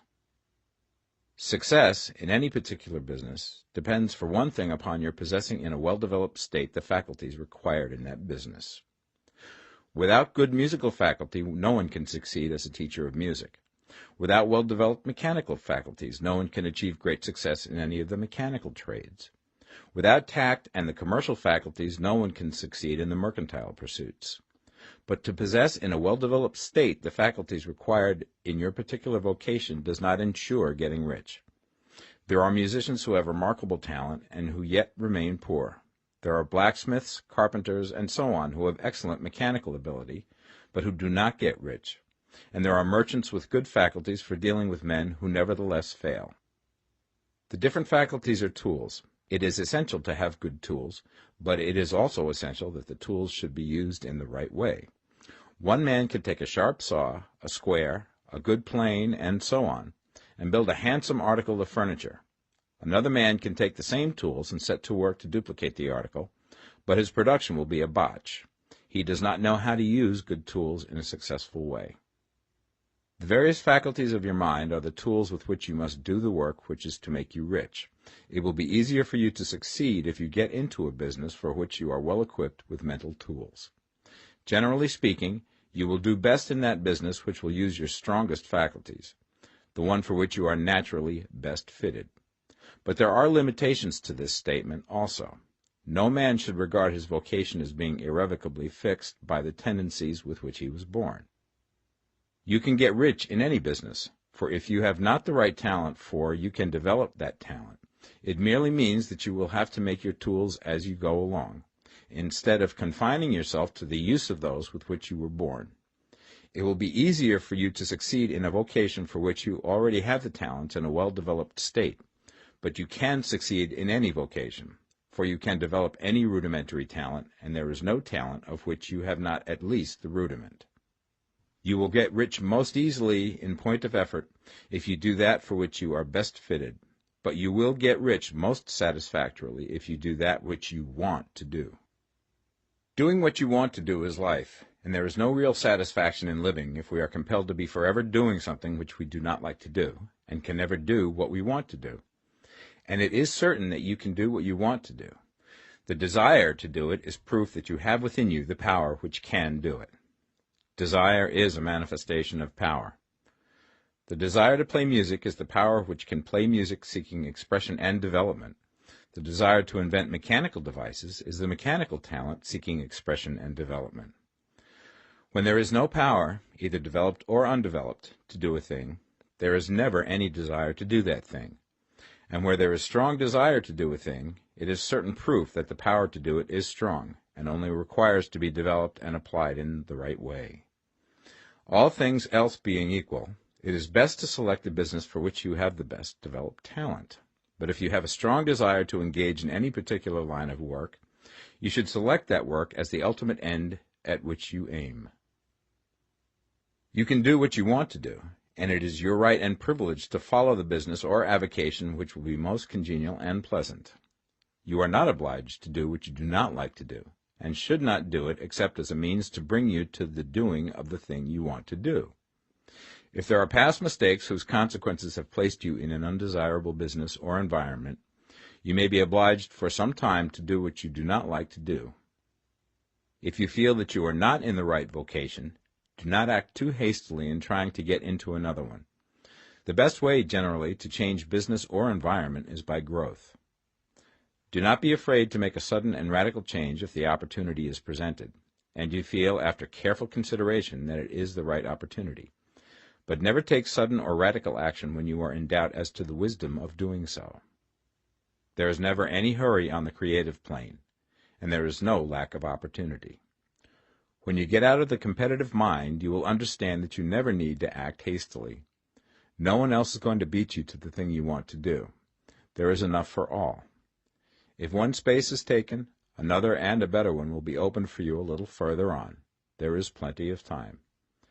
When you are in doubt, wait. Fall back on the contemplation of your vision, and increase your faith and purpose. And by all means, in times of doubt and indecision, cultivate gratitude. A day or two spent in contemplating the vision of what you want, and in earnest thanksgiving that you are getting it, will bring your mind into such close relationship with the Supreme that you will make no mistake when you do act. There is a mind which knows all there is to know, and you can come into close unity with this mind by faith and the purpose to advance in life if you have deep gratitude. Mistakes come from acting hastily, or from acting in fear or doubt, or in forgetfulness of the right motive, which is more life to all and less to none. As you go on in the certain way, opportunities will come to you in increasing number, and you will need to be very steady in your faith and purpose, and to keep in close touch with the all-mind by reverent gratitude. Do all that you can do in a perfect manner every day, but do it without haste, worry, or fear. Go as fast as you can, but never hurry. Remember that in the moment you begin to hurry, you cease to be a creator and become a competitor. You drop back upon the old plane again. Whenever you find yourself hurrying, call a halt. Fix your attention on the mental image of the thing you want, and begin to give thanks that you are getting it. The exercise of gratitude will never fail to strengthen your faith and renew your purpose. Chapter 14. The Impression of Increase. Whether you change your vocation or not, your actions for the present must be those pertaining to the business in which you are now engaged. You can get into the business you want by making constructive use of the business you are already established in, by doing your daily work in a certain way. And insofar as your business consists in dealing with other men, whether personally or by letter, the key thought of all your efforts must be to convey to their minds the impression of increase. Increase is what all men and women are seeking. It is the urge of the formless intelligence within them, seeking fuller expression. The desire for increase is inherent in all nature. It is the fundamental impulse of the universe. All human activities are based on the desire for increase. People are seeking more food, more clothes, better shelter, more luxury, more beauty, more knowledge, more pleasure. Increase in something, more life. Every living thing is under this necessity for continuous advancement. Where increase of life ceases, dissolution and death set in at once. Man instinctively knows this, and hence he is forever seeking more. This law of perpetual increase is set forth by Jesus in the parable of the talents. Only those who gain more retain any. From him who hath not shall be taken away even that which he hath. The normal desire for increased wealth is not an evil or a reprehensible thing. It is simply the desire for more abundant life. It is aspiration. And because it is the deepest instinct of their natures, all men and women are attracted to him who can give them more of the means of life. In following the certain way, you are getting continuous increase for yourself, and you are giving it to all with whom you deal. You are a creative center from which increase is given off to all. Be sure of this, and convey assurance of the fact to every man, woman, and child with whom you come in contact. No matter how small the transaction, even if it be only the selling of a stick of candy to a little child, put into it the thought of increase, and make sure that the customer is impressed with the thought. Convey the impression of advancement with everything you do, so that all people shall receive the impression that you are an advancing man, and that you advance all who deal with you. Even to the people whom you meet in a social way, without any thought of business, and to whom you do not try to sell anything, give the thought of increase. You can convey this impression by holding the unshakable faith that you, yourself, are in the way of increase, and by letting this faith inspire, fill, and permeate every action. Do everything that you do in the firm conviction that you are an advancing personality, and that you are giving advancement to everybody. Feel that you are getting rich, and that in doing so you are making others rich, and conferring benefits to all. Do not boast or brag of your success, or talk about it unnecessarily.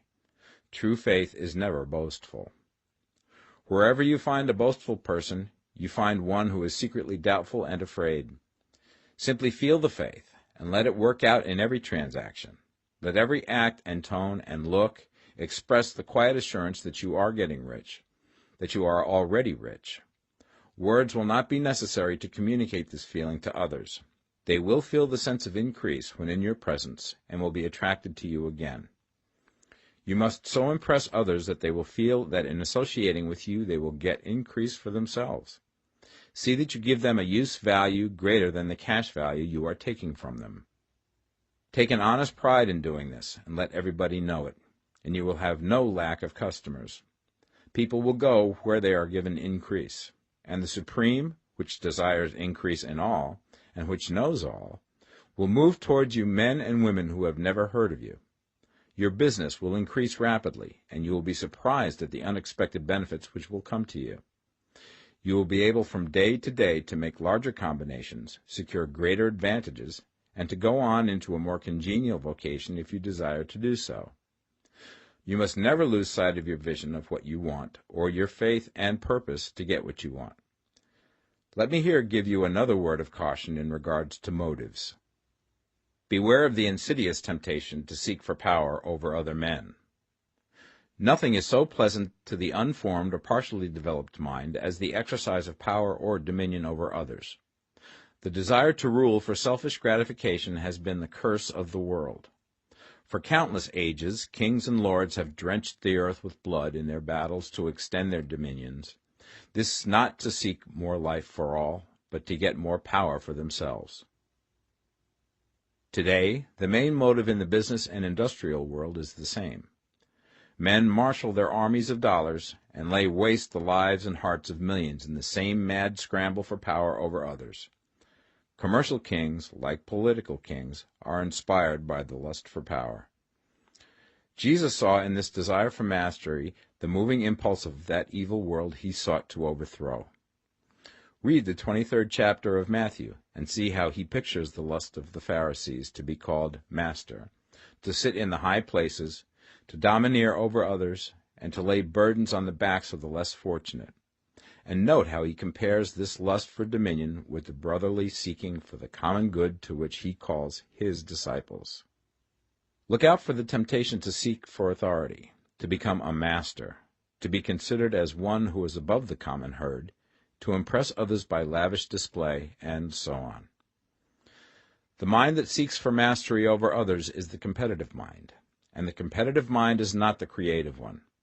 In order to master your environment and your destiny, it is not at all necessary that you should rule over your fellow men, and, indeed, when you fall into the world's struggle for the high places, you begin to be conquered by fate and environment, and your getting rich becomes a matter of chance and speculation. Beware the competitive mind. No better statement of the principle of creative action can be formulated than the favorite declaration of the late Golden Rule Jones of Toledo. What I want for myself, I want for everybody. Chapter 15. The Advancing Man. What I have said in the last chapter applies as well to the professional man and the wage earner as to the man who is engaged in mercantile business. No matter whether you are a physician, a teacher, or a clergyman, if you can give increase of life to others and make them sensible of the fact, they will be attracted to you and you will get rich. The physician who holds the vision of himself as a great and successful healer, and who works towards the complete realization of that vision with faith and purpose, as described in former chapters, will come into such close touch with the source of life that he will be phenomenally successful. Patients will come to him in throngs. No one has a greater opportunity to carry into effect the teaching of this book than the practitioner of medicine.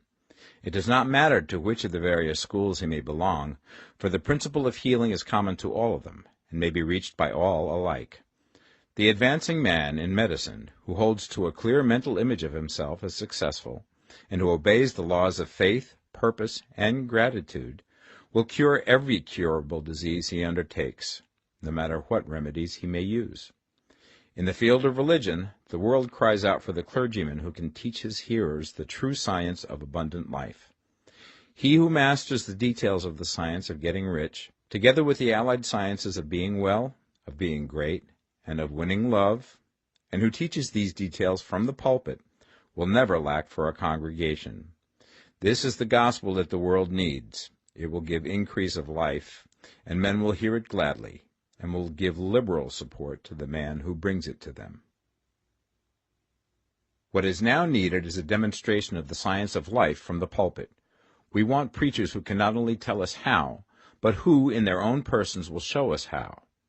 We need the preacher who will himself be rich, healthy, great, and beloved, to teach us how to attain to these things, and when he comes he will find a numerous and loyal following. The same is true of the teacher who can inspire the children with the faith and purpose of the advancing life. He will never be out of a job. And any teacher who has this faith and purpose can give it to his pupils. He cannot help giving it to them if it is part of his own life and practice. What is true of the teacher, preacher, and physician is true of the lawyer, dentist, real estate man, insurance agent, of everybody. The combined mental and personal action I have described is infallible. It cannot fail.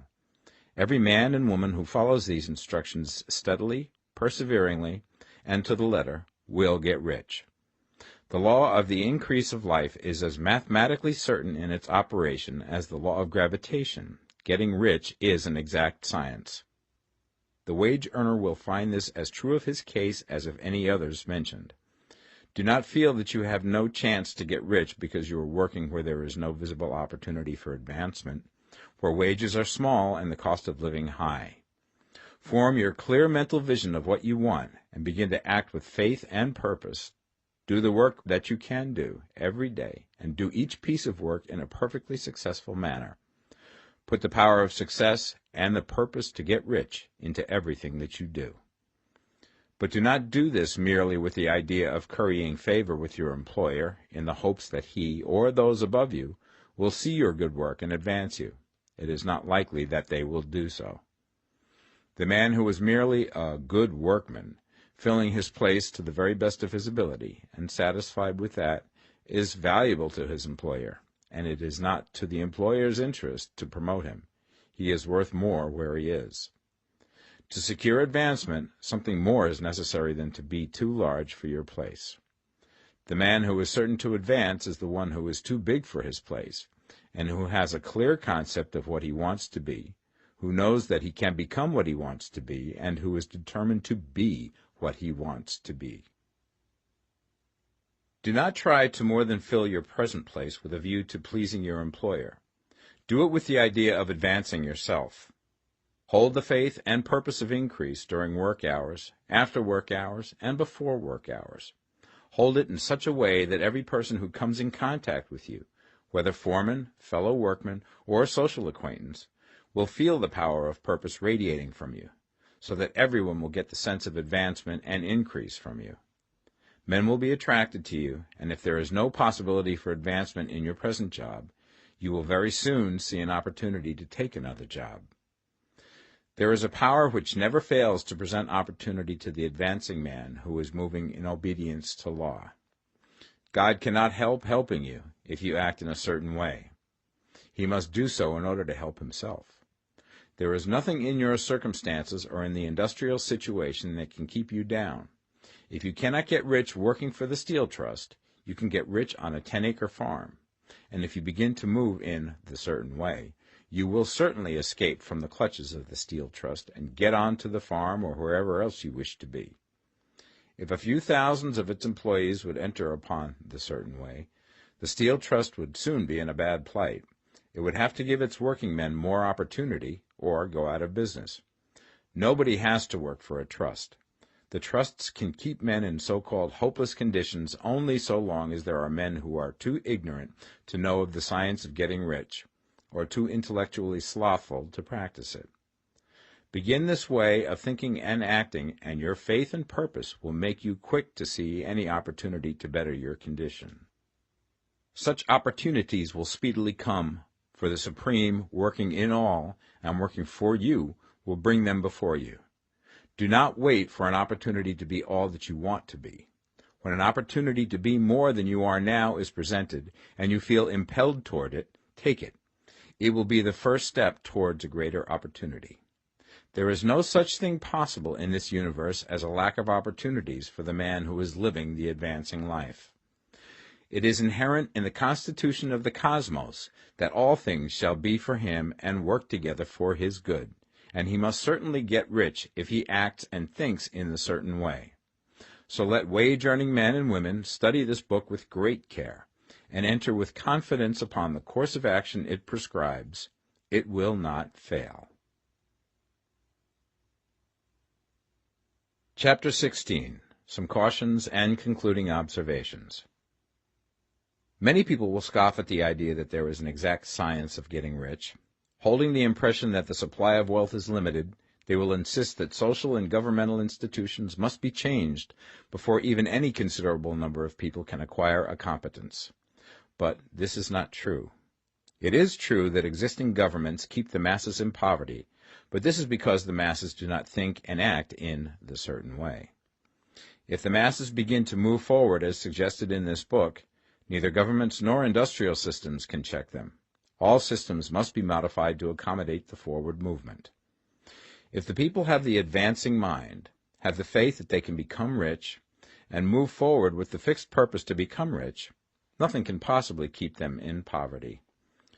Individuals may enter upon the certain way at any time and under any government, and may make themselves rich. And when any considerable number of individuals do so under any government, they will cause the system to be so modified as to open the way for others.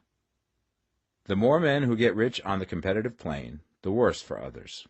The more who get rich on the creative plane, the better for others. The economic salvation of the masses can only be accomplished by getting a large number of people to practice the scientific method set down in this book and become rich. These will show others the way and inspire them with a desire for real life, with the faith it can be attained, and with the purpose to attain it. For the present, however, it is enough to know that neither the government under which you live nor the capitalistic or competitive system of industry can keep you from getting rich.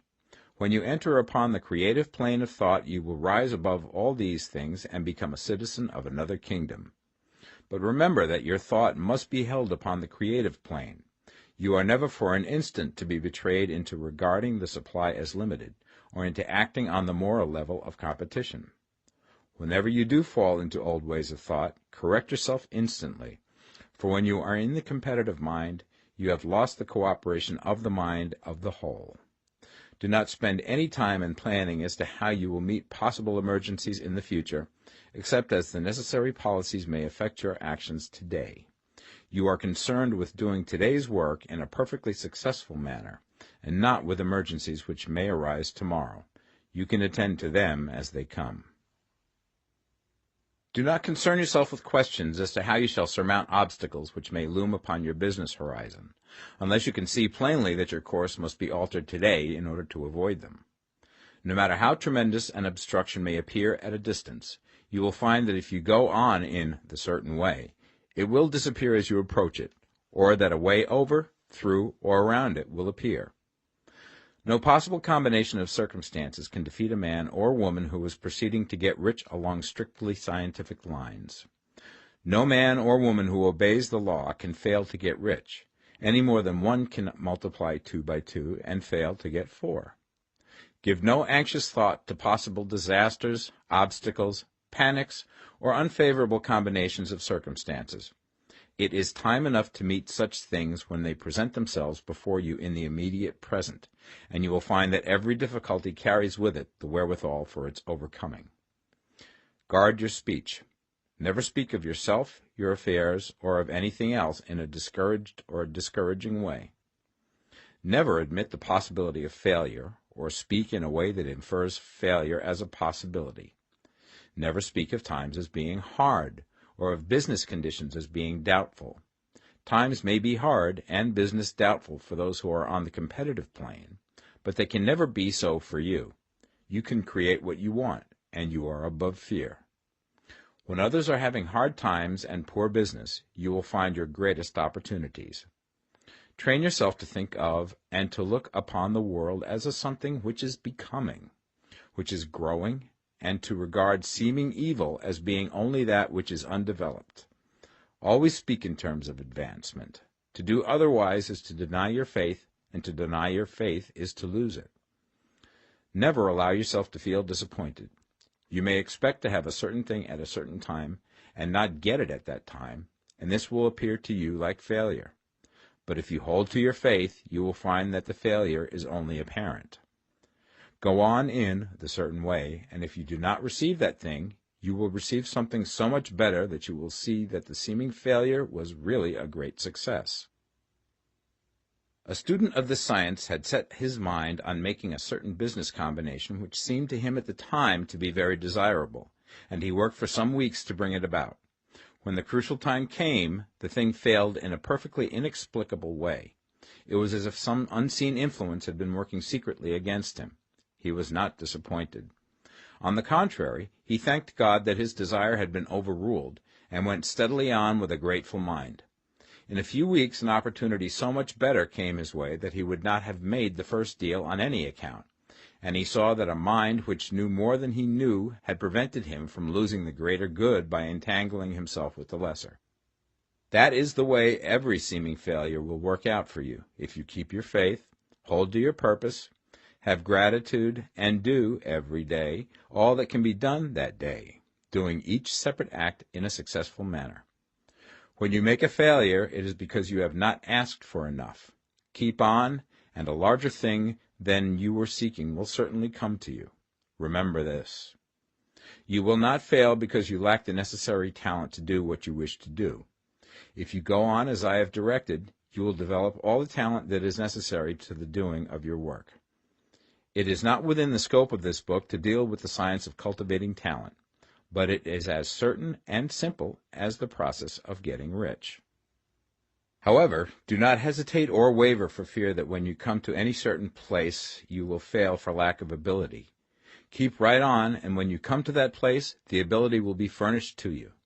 The same source of ability which enabled the untaught Lincoln to do the greatest work in government ever accomplished by a single man is open to you. You may draw upon all the mind there is for wisdom to use in meeting the responsibilities which are laid upon you. Go on in full faith. Study this book. Make it your constant companion until you have mastered all the ideas contained in it. While you are getting firmly established in this faith, you will do well to give up most recreations and pleasure, and to stay away from places where ideas conflicting with these are advanced in lectures or sermons. Do not read pessimistic or conflicting literature, or get into arguments upon the matter. Do very little reading, outside of the writers mentioned in the preface. Spend most of your leisure time in contemplating your vision, and in cultivating gratitude, and in reading this book. It contains all you need to know of the science of getting rich, and you will find all the essentials summed up in the following chapter. Chapter 17. Summary of the Science of Getting Rich. There is a thinking stuff from which all things are made, and which, in its original state, permeates, penetrates, and fills the interspaces of the universe. A thought in this substance produces the thing that is imaged by the thought. Man can form things in his thought, and by impressing his thought upon formless substance can cause the thing he thinks about to be created. In order to do this, man must pass from the competitive to the creative mind, otherwise he cannot be in harmony with the formless intelligence, which is always creative and never competitive in spirit. Man may come into full harmony with the formless substance by entertaining a lively and sincere gratitude for the blessings it bestows upon him. Gratitude unifies the mind of man with the intelligence of substance, so that man's thoughts are received by the formless. Man can remain upon the creative plane only by uniting himself with the formless intelligence through a deep and continuing feeling of gratitude. Man must form a clear and definite mental image of the things he wishes to have, to do, or to become, and he must hold this mental image in his thoughts, while being deeply grateful to the Supreme that all his desires are granted to him. The man who wishes to get rich must spend his leisure hours in contemplating his vision, and in earnest thanksgiving that the reality is being given to him. Too much stress cannot be laid on the importance of frequent contemplation of the mental image, coupled with unwavering faith and devout gratitude. This is the process by which the impression is given to the formless, and the creative forces set in motion. The creative energy works through the established channels of natural growth, and of the industry and social order. All that is included in his mental image will surely be brought to the man who follows the instructions given above, and whose faith does not waver. What he wants will come to him through the ways of established trade and commerce. In order to receive his own when it shall come to him, man must be active, and this activity can only consist in more than filling his present place. He must keep in mind the purpose to get rich through the realization of his mental image. and he must do every day all that can be done that day, taking care to do each act in a successful manner. He must give to every man a use value in excess of the cash value he receives, so that each transaction makes for more life, and he must so hold the advancing thought that the impression of increase will be communicated to all with whom he comes in contact.